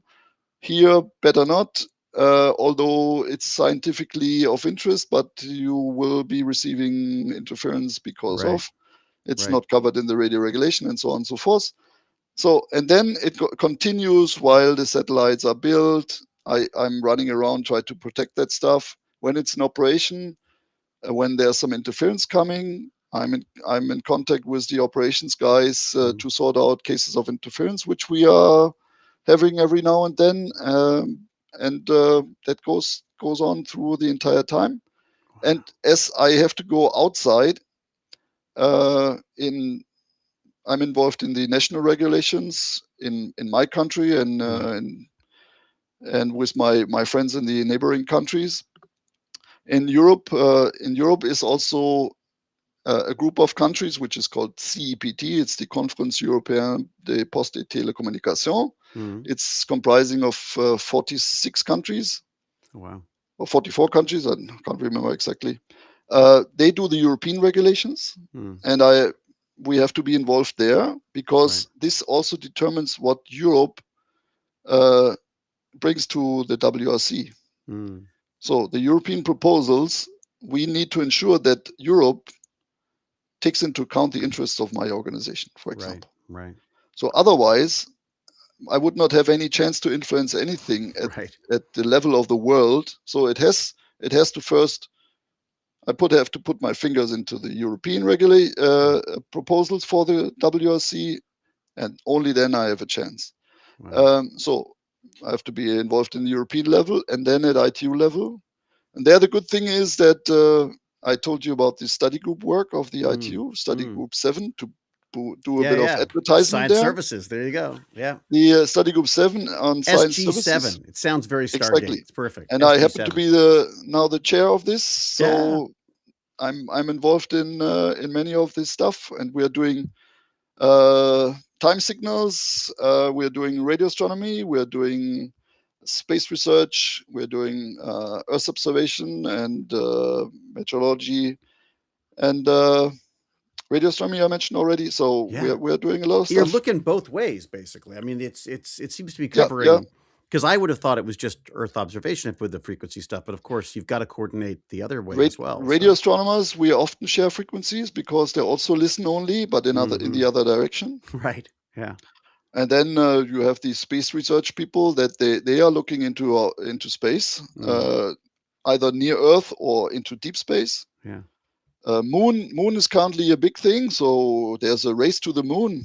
You Yeah. cannot imagine. And there's And going to we be have frequency use around that too, I guess that's got to be yes, figured out. exactly. There will be we have an agenda item which is dealing with communication between moon and moon orbits and Yeah. on moon. Um, Wow. so That's there going to are be an things going exciting on. one. That's going to be really fun. And I can tell you, this is currently now only for scientific stuff. And Mm. interestingly enough, we have an issue between this communication on the moon and on the uh, shielded zone of the moon, so the dark side of the moon Yeah. for us on Earth. Mm. There are the radio astronomers. So they want to operate there, and there are regulations in the Red Book Ooh, which protects them from other usage. So right. between the science people, there's now have to be a kind of an agreement on how to do that. So there's a Wow. lot of things going on the moon, and of course, when there's a money to be made, also the commercials have an eye on the moon, so they Mm-hmm. want to be there as Oh well. yeah. Yeah. So, but Wow. that we pushed off a bit. So in the next step, maybe for the WRC 31, there will be an issue probably on Right. commercial interests with regard to the moon. Wow. Because I A lot mean, of they're things going to going on. basically, if we want to get out there and start mining it or whatever it is we're going to do to it, or even just explore it, there's going to have to be a system of communication, and they're going to need again rules and Yeah, regulations, and yeah, especially the way we're yeah. going right now. In some cases, we didn't even know people were landing on the moon, let alone Mm. you know, I Yeah, there's currently there's a lot of anticipation going mm, on in frequency regulation before this all happens, mm, but this is going on full speed. mm, We are doing things space weather. mm, So everything that comes with solar activities and their yeah, impact on the Earth, yeah, we are doing some regulations there. We're trying to get some implementation regulations implemented in the radio regulations on space weather observations. right. Yeah, because that's going to become very. I mean, that's funny. We're talking to a guy who's designing the chips for that. Like, how do you normally we hide from the radiation? If you're doing a solar observation mission, you're looking right at it. So how do you Yeah, harden the systems for these things? And then I guess yeah, what kind of communication yeah. is I mean, I guess, yeah. Is there anything in the regulations about like solar issues, or I mean, The first thing we get now, that was one topic of the last conference, because that was totally unknown in the radio yeah, regulations, and it was totally unknown to many of the countries. yeah, And we made space weather as a phenomena, and the importance of observing space weather uh, an issue in the radio regulations. So yeah. there's a specific resolution touching upon that. That's great. And now we have an agenda item where we hope for allocation of specific frequencies Mm, for observation of space weather phenomena. mm. I love that we're So talking we're about the sun, and the sun is coming out yeah. behind you as we So we're speak. trying Yeah, to put a footprint on this into the regulations. yeah. So exciting things going on. Yeah, I that's can, I mean, it's funny because I would have thought the technology would be, I'm all about the tech stuff, but the reality is, well, of course, there's a tech side to the moon stuff, yeah, yeah, but sure. the idea that we're basically got we now having a different perspective on the moon as a place for communication, as opposed to just getting there and sending stuff back and forth. Any word anyone talking about Mars yet? Anyone talking about setting up Wi-Fi Of on course, Mars or anything? of of course, this is in the regulation. It is not talking specifically about Mars. It's talking Right, about the service behind that is Space Research Service, and right. that has frequencies allocated to it Mm, for communication between uh, missions that travel through the universe. Where they go doesn't matter. mm. It's the communication part between the mission and the Earth Right, right. that is regulated. They have particular frequencies for that, Mm, and also for rovers or whatever, they can use particular frequencies. mm. Not that it's so populated on Mars that they would A lot have of some robots. There's, interference issues, some robots. but when they do it wrong and you only have two and they are interfering with each other, would be really bad. Yeah, seriously. And I could see it happen if people aren't communicating. It's that's not gonna, Exactly. yeah. But the good thing is really among the space agencies, and that's maybe one thing I could also explain. We as a group, the scientific people, we have to be prepared that we can compete in this frequency world Yeah. in terms of regulations with the others, Yeah. so that we keep our spectrum clean.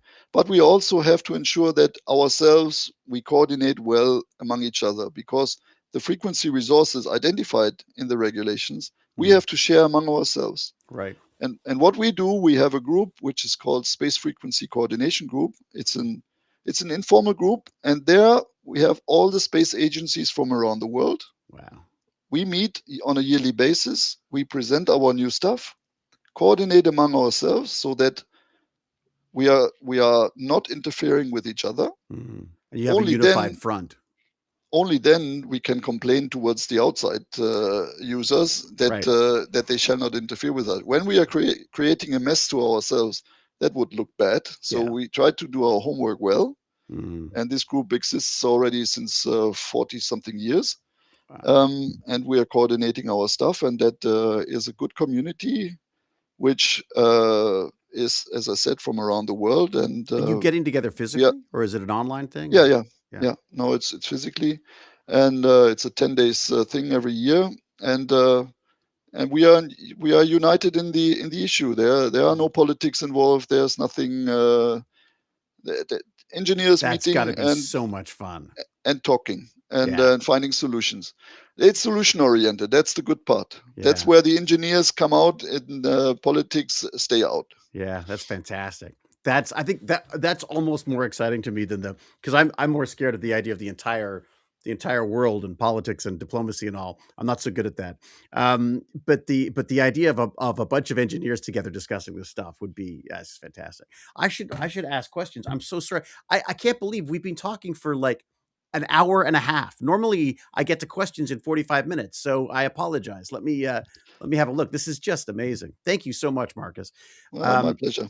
okay, Ivan asks, does somebody have to know all?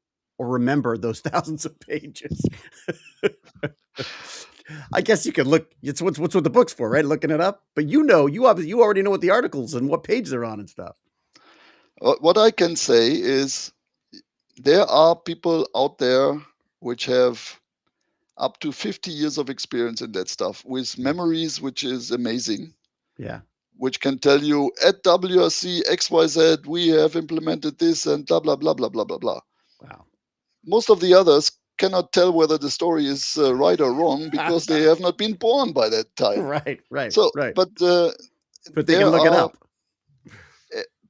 people in their discipline know quite well the regulations. Yeah. Let's take the satellite people, the commercial satellite people, and Mm. all these satellite coordination and notification procedures. When you look at that, you will not understand the word. Yeah. It is so back and forth and all interrelated, but they know it by heart, and it's amazing how they know that. Mm. I have to apply that stuff too. Luckily, for easier frequencies, most of the time, I'm very grateful for that.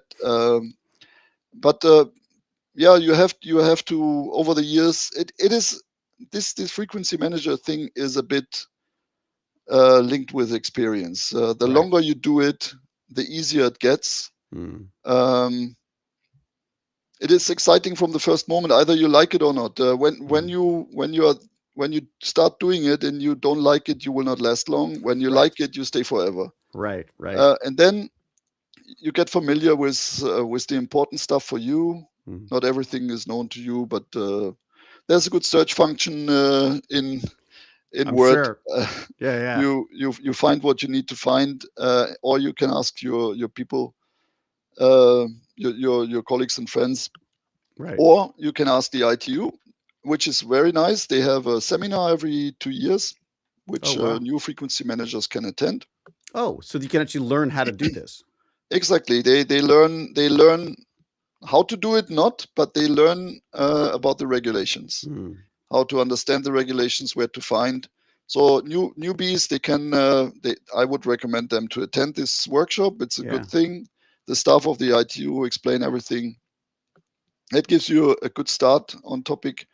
Uh, over over these many years I'm doing this now, I'm grateful to say there are quite a number of text pieces which come from my friends and myself. So that Right. is good. To learn this stuff.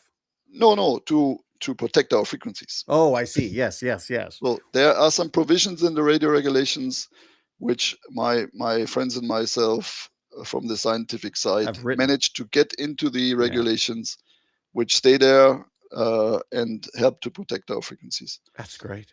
What? So okay, go back to the learning to become a frequency manager. Are you teaching people? Like, do you have interns? Do you have like how did people get into this stuff? I mean, surely you don't jump straight into it unless you've done what you've done, which is work for the telecoms first. Yeah, that is a bit a difficult thing to get new people into this. Mm, Usually, you do not have much resources yeah. in public organizations like mine. In Mm, companies, it's a bit easier. In satellite companies, you usually find a few frequency managers that they simply need because of the task at hand, right. Right.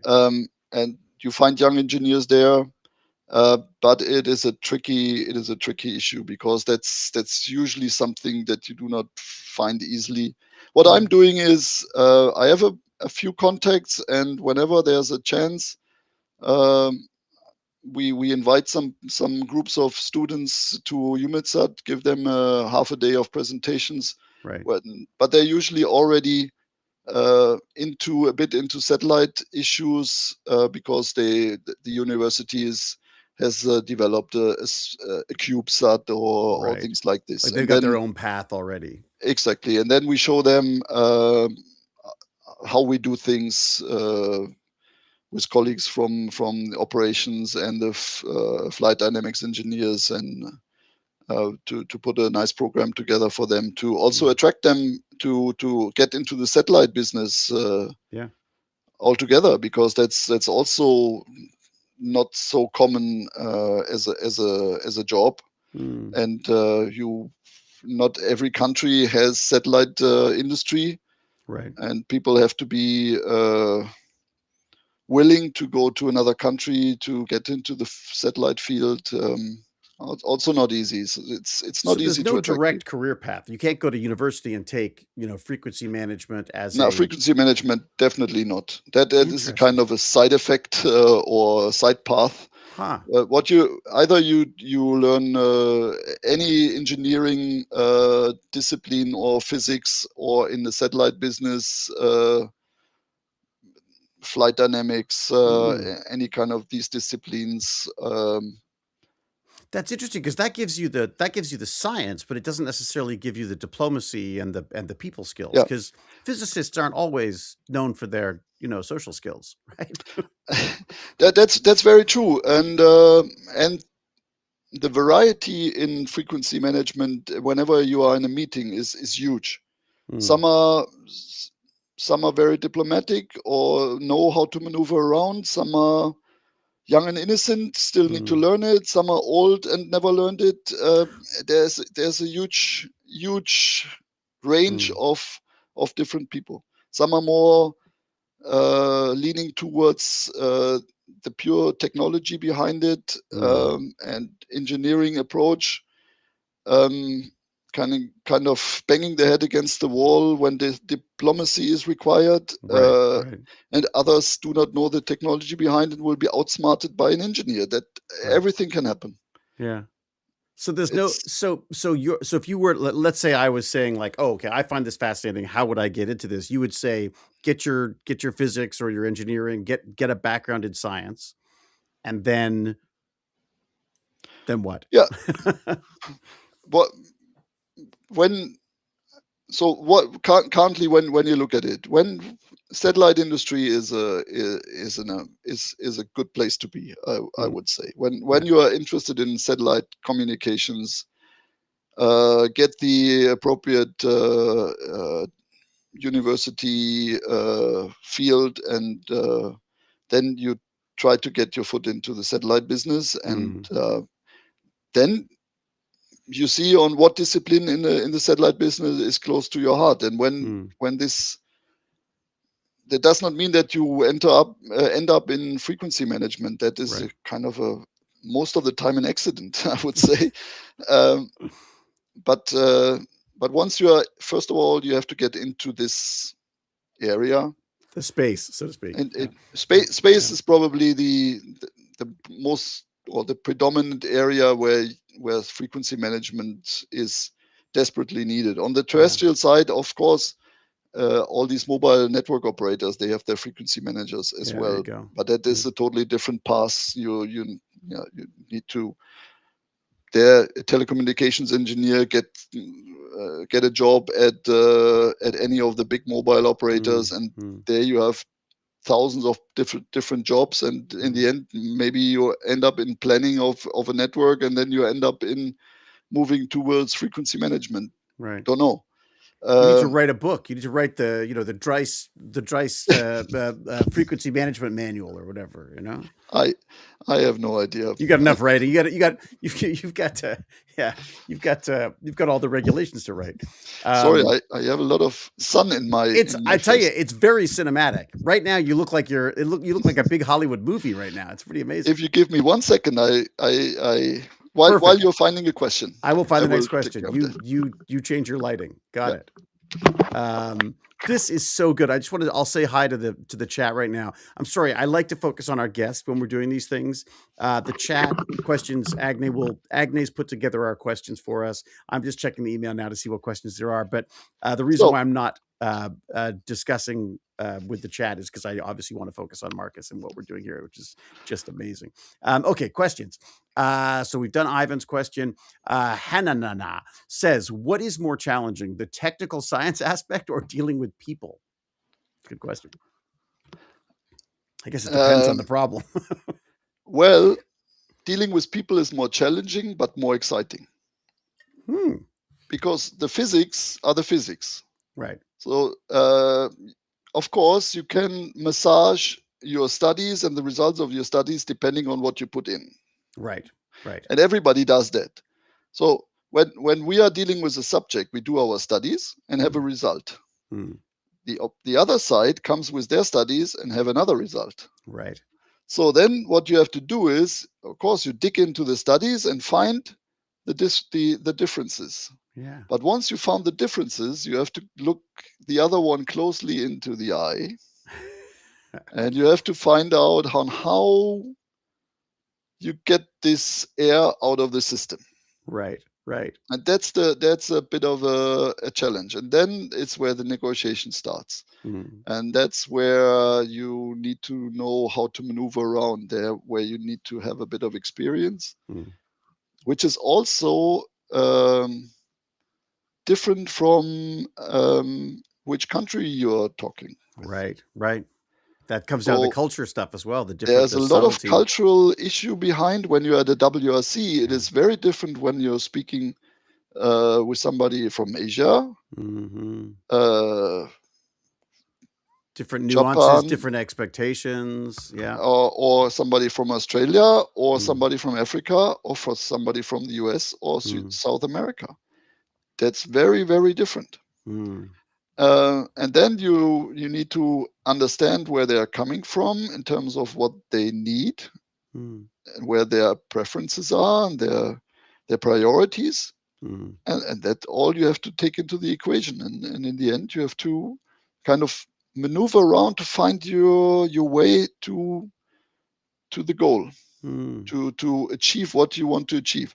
But also you have to have in your back pocket a possible compromise that you are willing to accept, because it's never 100% that you achieve. It's something that, as I said, it's a give and take. You cannot expect to get everything and the other goes home with nothing. That's not. Yeah, it's not a winner takes all Yeah, type thing, right? that's not good. That will backfire. Yeah, it's not. Yeah, that doesn't help anybody.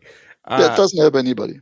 It is amazing though, because it's two very different skills, right? You've got there's a sort of methodical, logical engineering side to it, obviously to understand all the technology, but then you've got that squishy, mushy, human side, which is just fascinating as well. Yeah. On the technology, really on the results of these assessments, you have to understand on whether this is in a ballpark that where it's fine. It's close to what you expect to be, or whether somebody's really cheating on you. And that's Right. you need to understand what they put on paper so that you can challenge this. Right. But then the more exciting part starts, where how to achieve that, how to achieve your goal, or close to the goal, or something acceptable. And that's exciting. And that's really where, when you deal with people around the world, that's also the nice thing. Yeah.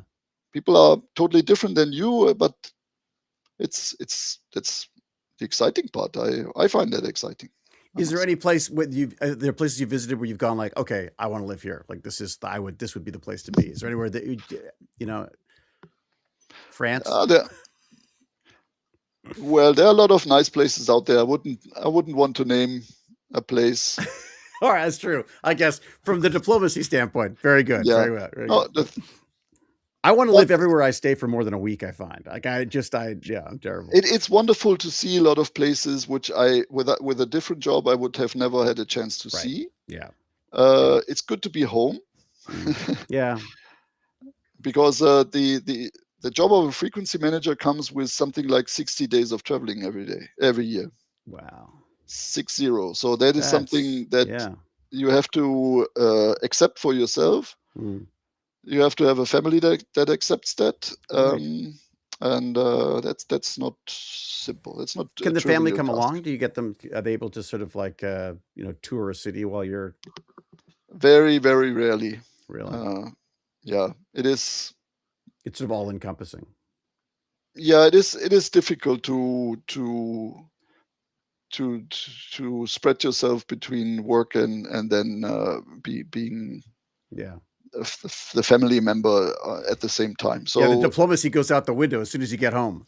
yeah, that's one thing, and also simply it's a challenge of time Yeah, and yeah. and getting your head free for that. It is Yeah, it is sometimes it's difficult. better just to hunker down and focus on Yeah, the I yeah. definitely get that at times myself, so, you okay for a couple more questions? Is that yeah? Oh, no problem, no All problem. right. All right, Ivan's got another question for you. He says, "If some country develops technologies for launching satellites, do they have to sign this treaty to be let to launch anything to space?"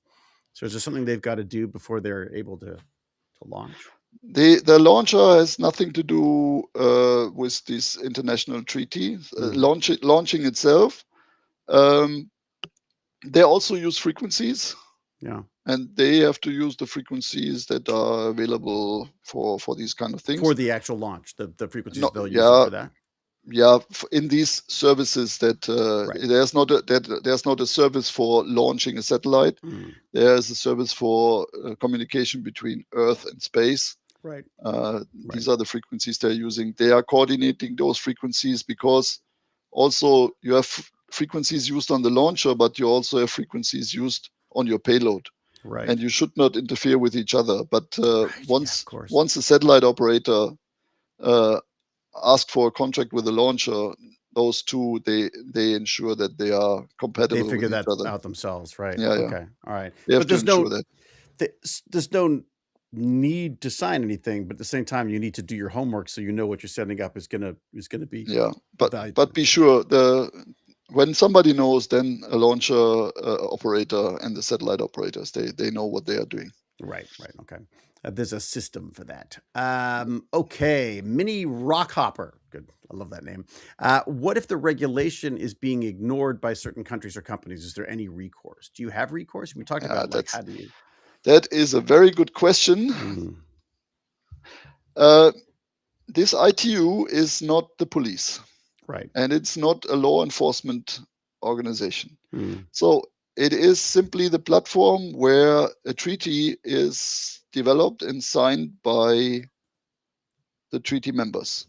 right, When one is interfering with the other, you have no enforcement capabilities. right. What the ITU has, they have a board, which is called Radio Regulatory Board, Mm, which comprises of some specialists, and you can bring your case there, mm, and then they give a recommendation. But that does not mean that the issues can be resolved with this. So right. it is a bilateral issue. Once you have identified who is the source of interfering with you, Mm, then you have to go bilateral with this country and try to resolve the issue. right. And I explain to have them that they're what they're interfering with and what they're losing because of this, or so. Oh, I have cases in the past on interference on our systems where the result was unresolved, or really? the issue was unresolved by simply us being ignored of our request. That happens. Really? It depends on what kind of interferer you have Right. revealed. Right. That Right. comes back to the military stuff and what have you. So Mm, it is not a guarantee that issues are resolved. mm. Often But it that's is the gonna come into case. bearing that's gonna come into play in later negotiations on this stuff though, right? Because if you know someone's not behaving, you're not gonna be particularly up for helping them with any of their regulations going forward, right? Yeah, that is then very abstract. Mm, When it comes down to interference, the damage is done, and you have to cope operationally with the damage. You want to right. have an immediate resolution of a problem, and Mm, then you're trying to chase down the interferer, and you would hope that you can resolve the interference. But as you do not have any enforcement capabilities, or nobody mm, has, it's mm, a bilateral attempt mm, that in my case, then we bring this case to the German regulator. They contact the administration of the potential interferer to resolve mm. the issue. Sometimes it happens, sometimes not.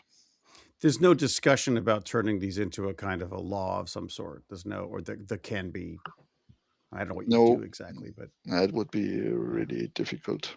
Yeah, yeah, no kidding.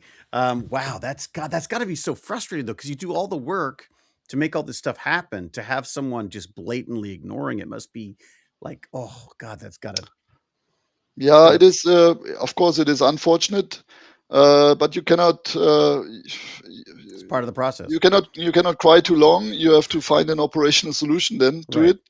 Right. Um, of course, if it's a devastating source of interference and if it is doing really harm to your system, then of course would be really frustrating. Fortunately, we never had such uh, severe Such a, cases. yeah. Yeah. Yeah.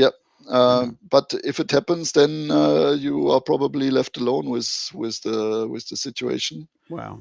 I explained to you the example of SMOS and SMAP, where many countries were very cooperative and resolved cases of interference. Mm-hmm. So the normal case is that cases are resolved, Right.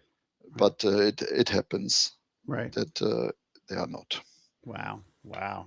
That again, that patience and diplomacy is coming in. Agne's got a question. Good old Agni. Okay. How do amateur radio enthusiasts fit into the whole system? Do you ever have problems with them? No, they're more like allies because they're also weak. They have weak support because Right. they are they are not creating any revenue. So Right. Right. they are in the same basket as we are, pain in the Right. neck. Are they? But and I guess their frequency is not interfering with anybody. They've got very clear rules No, on. but no, they of course there's a specific service, Mm, the radio amateur service, mm, terrestrial and for satellite. mm, So they have their frequencies to operate on. That does not mean that they could not interfere with somebody else. right. If a radio amateur does something wrong, tuned the wrong frequency, you can do some interference as well. God, it's so funny. But they are of course easy victims. You know, when you do not have a big lobby and somebody is looking for new frequencies or the status of your frequency usage, because these frequency allocations to services, there Mm, are two categories. One is primary, so they mm, have full status, and right. secondary, and they have no, so they do not have any rights to claim protection from the primary services. Mm, So mm. when on a particular frequency you are only secondary, you have no rights and you are pushed around, and And that's that and is that's the radio enthusiast too. that in some Mm, bands, yes, it can be frustrating. In mm, some bands they are primary, yes, but if somebody looks for an easy victim, mm. then probably the radio amateurs are also an easy target Right. as we Right. are. What about like Meshtastic and these mesh networks? Is that something that's going to could be an issue? Because there seems to be a lot of the sort of the prepper community and stuff all wants their own internet off the internet type thing. Is that? I guess that would be because that those are going to be small, cheap Wi-Fi like things. Is that right? I mean, could that be an issue Well, for yeah, whether? I hear more and more about campus networks. Mm, That's a kind of a sub network in a mobile network or a wireless LAN network. mm, In the end, they do not have their own frequencies outside of the regulations, so they have to use the same frequencies as right. everybody else because Mm, they, that they use equipment that they buy from somewhere right. usually, Right. and it's kind of a channel of a radio LAN network or whatever or a Mm, mobile network. Uh, it is within this kind of network. It is nothing that is right. explicitly need to be regulated. It I is see. It's something like within. it falls under the umbrella Yeah, of other yeah, yeah. frequency stuff. Okay. All right. But there is while you're saying that Mm, there's currently a trend where when you're talking about mesh, there's currently a trendy thing which is called direct to device. That is when a mobile device that you mm, does not communicate with the base station, the terrestrial base station of the mobile network, but it's mm, communicating via satellite. mm, So when a base station is not in your vicinity, so that right. is trying to bridge a gap of lack or of gaps in In in service. the deployment. Hmm. That is That's like the something. SOS thing. That's like the additional satellite feature on iPhones now and some Androids. Whether this is the same thing, maybe not, but that is something where a new market is seen Mm, by satellite operators, right. kind of get into the market of terrestrial mobile things. Mm. So they are trying. There are a lot of ideas out there to develop new markets. But they're all seem to be. But right now, they all seem to have a frequency or are part of a frequency that exists. That's Yeah, great. yeah. Oh, okay. Then your job is. Then you've done your job. Perfect.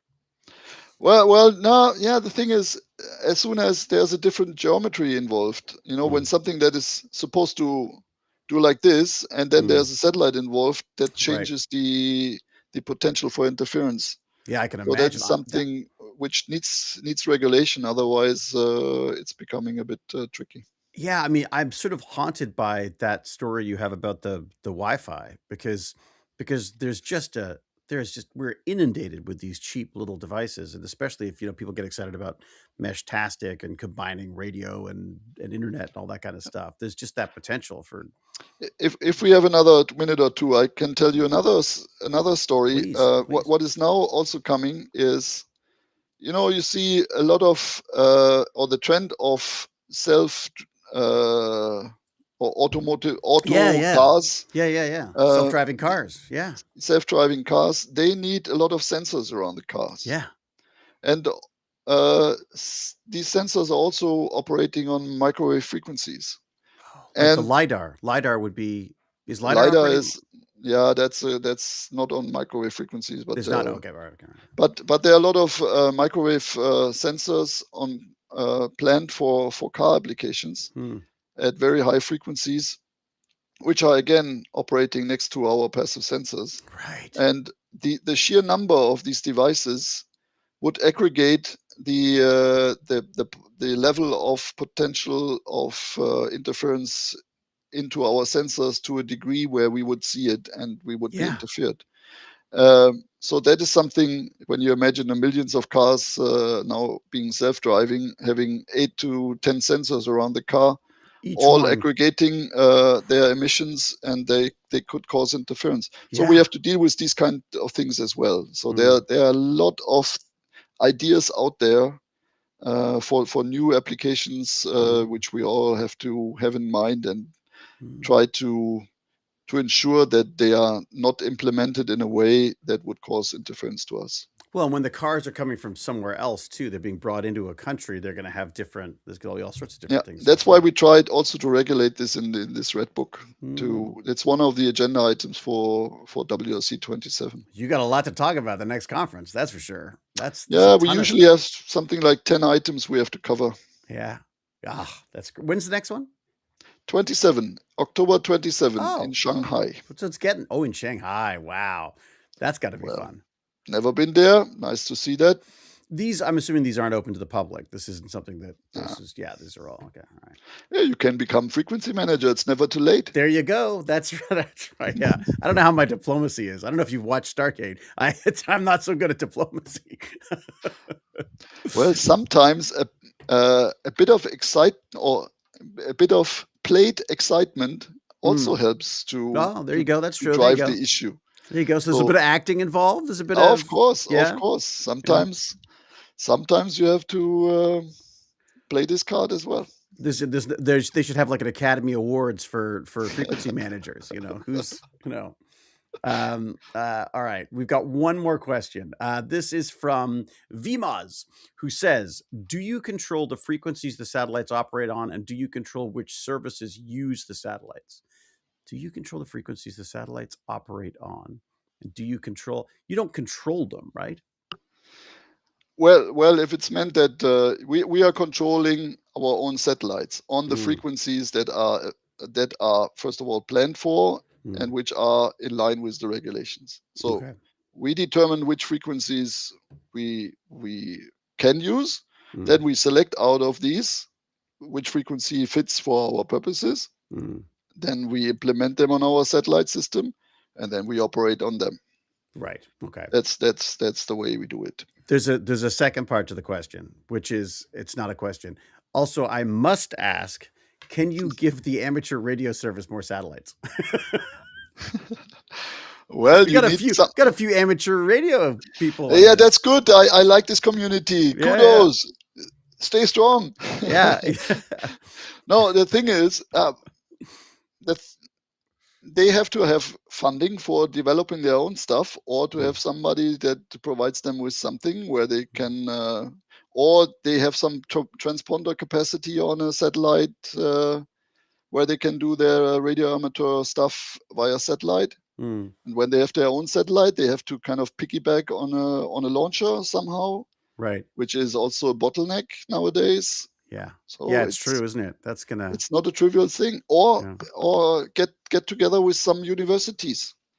Huh. Universities there, they develop small satellites and Yeah, they've got a whole try bunch of cube satellite try to programs get and in stuff. contact with universities. They love to develop stuff, and radio amateurs also love to develop stuff. And when there's a good connection possible, things get easier. That's a neat combination, actually. That's it's funny. The amateur radio stuff is something that everyone always tells me I would love, and for that reason I haven't got into it because I just feel like I'm going to end up spending money and time that I really shouldn't at this point. So it sounds fascinating.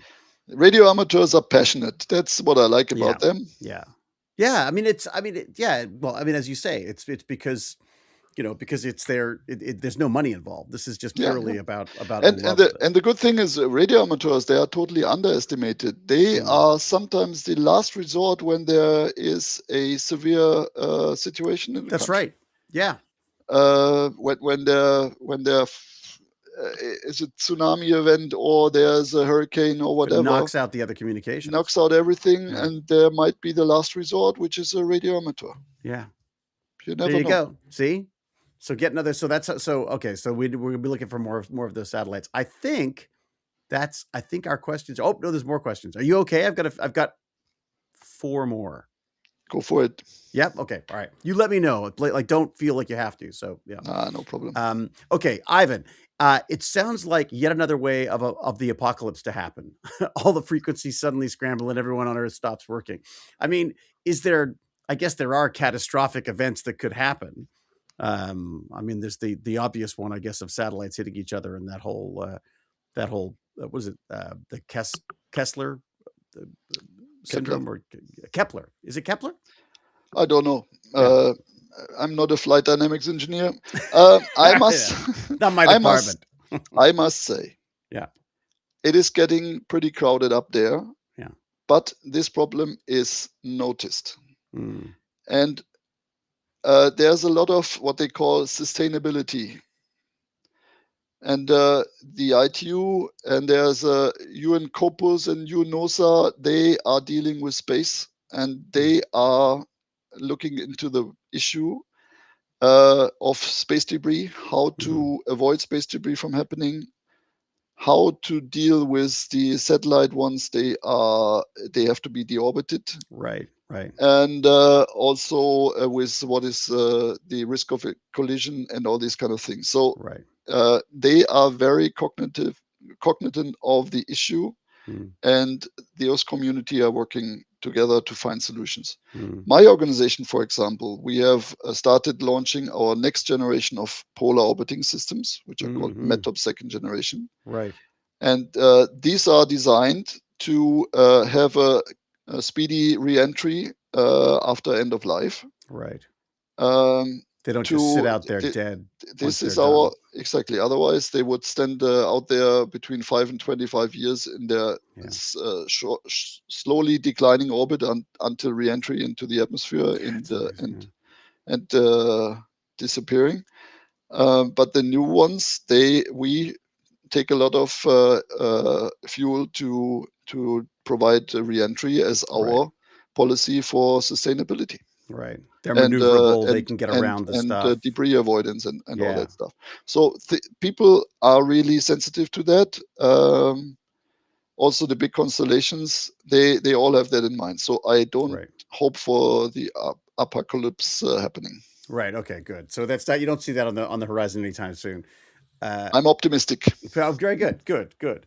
I was going to say, we spoke to a space lawyer who was talking about coming up with these sustainable Yeah. guidelines. The idea that, and what struck me was I couldn't believe that basically up until fairly recently, our attitude was sort of like you drive the truck until it runs out of gas and then you just abandon it and go somewhere else. I was like, what are we doing? It just seems so short-sighted somehow. The thing is, you need so much fuel. You need half of the fuel of your spacecraft that takes you several years of operations for being sustainable with this. Yeah, And it's that's wild. why in the past for these, yeah, for the GSO it's not a problem. You bring them in a higher orbit and they stay there forever. Right, But for the orbiting satellites, you need a strategy. right. Otherwise, Otherwise, you're in trouble, right? yeah. Um, but does North Korea get a say? What do you? Yeah, how do you? That was Vimas has a question. Like, what do you do with regimes that aren't necessarily communicating with the world? Do they send a frequency manager? Is there someone who? I saw some. I saw Yeah. some. Oh, great. Yeah. Uh, Basically, they for them the same rules apply. Yeah, I do not know and the same whether they. benefits of them not screwing it up. Yeah, I do not know by heart whether they have signed the treaty or they are up to speed with this. But in principle, when they are a member of the ITU, they and sign the treaty, that's the same rules apply, and they have to obey to the same rules and the Mm. same rules of the game they have to play. Huh, that's great. I'd be curious to know who's there and who's not next conference. Hopefully everyone, but you know. Yep. Um, okay, two more. As space becomes more commercialized, do you think spectrum will remain a cooperative global resource, or are we going to drift towards competitive national control? It's a good question. That That's a sounds like good. someone who should be a spectrum Yeah. frequency. Yeah. Yeah, Very yeah. good question. By the way, lawyers are also becoming more and more spectrum managers. Yeah. We have quite a bunch of lawyers uh, being spectrum managers, Well, they love and those books of rules. They love those. yeah, That yeah, stuff. yeah, Yeah, yeah. yeah, yeah. But back to the question, there there is of course an advantage for those who have the power to enter the market quickly. Mm, Now you can put one and one together. Who I mm, mean, yeah. be, because as I said, these rules and procedures, first come first served. Hmm. It is then difficult for the others to properly coordinate their entry into the same spectrum. So if you've got a lot of money in the game already, It you can jump. simplifies I matters. see. It's Yeah. it's Okay. it's easier. The entrance It's the for way the others. world It's works. Yeah. yeah. I can only hope, and it brings back my optimism, Mm, that it does not prevent fully the access to the spectrum for others, right. but it could have an impact on a particular competition on a particular market, Right. I've got to competing for say, the same frequencies for the same stuff. I, I'm very optimistic because after as long as you've been doing this, you are so optimistic about this. Like I would have thought by now you would be broken because it's just all the back and forth, all the technology changes, all the politics. But the fact that you still feel, or certainly positive about this stuff, I think is a good sign. I mean, it's obviously working as best as That's why it's because I work for the good cause. Well, there you go. That's right. The night. I have to be optimistic. Of course. God, that's true though. No, no, In a way, I suppose that's sort of almost the attitude you've got to take about it. Otherwise, you're no. going to get nowhere. But I'm actually I'm still optimistic. It is impressive how much imagination such a group of people with the same interests have Mm, to mm, come to very complex structures for new regulations to make mm, things work, mm, even in a heavily condensed environment in mm. terms of usage. When I started 30 years ago, it was not as condensed as today in terms of amount of usage that we're having and Right. competition on a particular frequency. But that is, it's getting more and more. But still, solutions are found, and I'm optimistic. Yeah, I mean, how ubiquitous like the cell phone is now, the smartphone, and I mean, like that just it was like we were talking about the people walking around with those giant car batteries with a handset on them. I mean, that they were few and far between. Now it's people have multiple phones. I mean, it's extraordinary. Yeah, but there I can say a spectrum that is so heavily used terrestrial, like a cell phone network. On the same frequency, other operations, it's getting difficult Is depending it? on what you are doing. So some niches might exist, but it is more and more difficult when you have millions of devices using a frequency. Then to having the same rights on the frequency does not mean that in the long run you might survive on using the same frequency. Things are kind of pushed around. One example is if we have one example for that. Please. For example, Africa, because of the atmosphere situation, you would have to use for satellite downlink from geostationary satellites. You have to use something like 3.5 gigahertz. That's called C-band. While in Europe, we could use the Ku band, which is cleaner. And in the C-band, this is populated more and more entirely by mobile 5G networks. And In once that Africa is everywhere, or everywhere? Okay, globally. all right, okay. But for Africa, when they want to have satellite downlink, they would require the C-band for closing the link between the satellite and the ground. Right.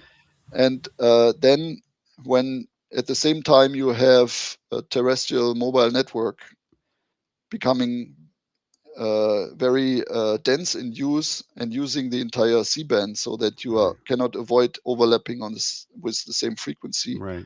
that will be difficult to have both at the same spot. So then it's either one or the other in the long term, I fear. Interesting.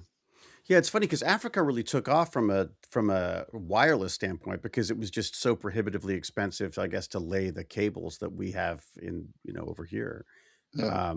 That's interesting because it always seemed like an advantage, and now, of course, and you go, well, at some point, you're saturated. I'm saying that because we are providing via a commercial service provider also data to Africa, which is called EUMETSAT. So we are providing to the entire African continent our instrument data for their weather forecast, and they are relying very much on that. And we see more and more that the terrestrial deployment can cause some interference to the satellite reception in this C-band. So a solution has to be found long term on this one. Well, this leads to, I think, our what should be our last question, which again from Sigma Crier. So if we designed the global spectrum regulation from scratch today, knowing what we know, what's the first rule you would change? Is there something that, I mean, to avoid this kind of knowing what you know now, is there stuff that you would change or frequencies you change or what? Well, that is a question I would have to think about for a long time. Yes, yeah. And You've had shooting 30 years. Come on. I never thought about this question. Shooting out of the hip. Yeah. I'm too small of a piece of the puzzle to have a saying on that. Right. I could not. What about from your let me perspective, think though? about that. Yeah. It is a good Okay. question. Great. We'll get you back, and you I can. might have resolved that by the time I go for retirement. But there's nothing that jumps to mind for you. There's nothing that you go like, oh, if we only had this resource, we would be so much better off, or anything like that. For us, no, I couldn't say that. That would also be a bit selfish. Either we find a solution that would be beneficial to all, or I would refrain from putting us in a kind of a outstanding position. Right. We are well off with the status we're having currently. That's We great. No, are it's an amazing rested. system that, like I said, I didn't even know existed. I mean, it's absolutely fascinating. Marcus, thank you so much for doing this. Where do people get in touch, or should they not? You're too busy. What, like, I mean, do you, if people have questions or want to sort of follow what's going on, No, what's their they best bet? can contact me on my business email. Okay, You can put that in the chat if you great. would. Okay, all right. Are you LinkedIn? Are No you a problem. LinkedIn guy? I know you're on LinkedIn, but The funny thing is, when there was the first trend on LinkedIn, I thought, oh, okay, I do a profile, yeah, and I haven't never touched it opened since. it. I never touched it. I I'm so forgot bad. my credentials, and I never touched it. And I'm not planning to change that. Okay, that's good. Yeah, yeah. No, the social platforms. It's funny. It's one of the reasons why I started my little email was because I just found that there's just so many platforms, and I get distracted while I'm trying. I go to do one thing, and then I end up looking at ads for something that I don't want. So But yeah. so that it's not taken wrongly, I have nothing against LinkedIn or any other platform. They all Hmm. have their good value. It is simply that I For never your managed yeah. to do that, and yeah, Yeah, it's funny. that's about it. It's one of those things I'm always amazed that people do want people to get in touch with questions because I feel like you must have so much to do already. But okay, great. So we'll put your email in the description. And what about finding out about the marvelous organizations that you are chairing and a part of? I guess websites, they've got some Yeah, great yeah. websites for both. Please go to if you want to find out about the wonderful organization I'm working for, which is Mm, EUMETSAT, which mm, is really amazing, and we are providing so wonderful things to the global society. that's very cool. It's EUMETSAT.int, EUMETSAT.int. I just Very put it in the easy. chat. It's right there. Please It's put it done. in the chat. Yep. When you want to find out about the ITU and the regulations, it's itu.int. IC.ent. Great. That is in our chat, and I will make sure that is in the description as well. So I will say again, thank you, Marcus. Thank you to everybody for their wonderful questions. Thank My you to pleasure. Agne for putting this together, of course, the brains behind the operation. Yeah. She's got to manage my frequencies, and that is no easy task unto itself. And I saw Cal in here doing her wonderful modding as well. So thank you for that. I will say until we geek again, everybody, be brave, be kind, be brilliant, a cheerio, and huzzah. And I will sign us off. Thank you so much again, Marcus. Thank you very much. Thanks for having me. It was my Pleasure. pleasure.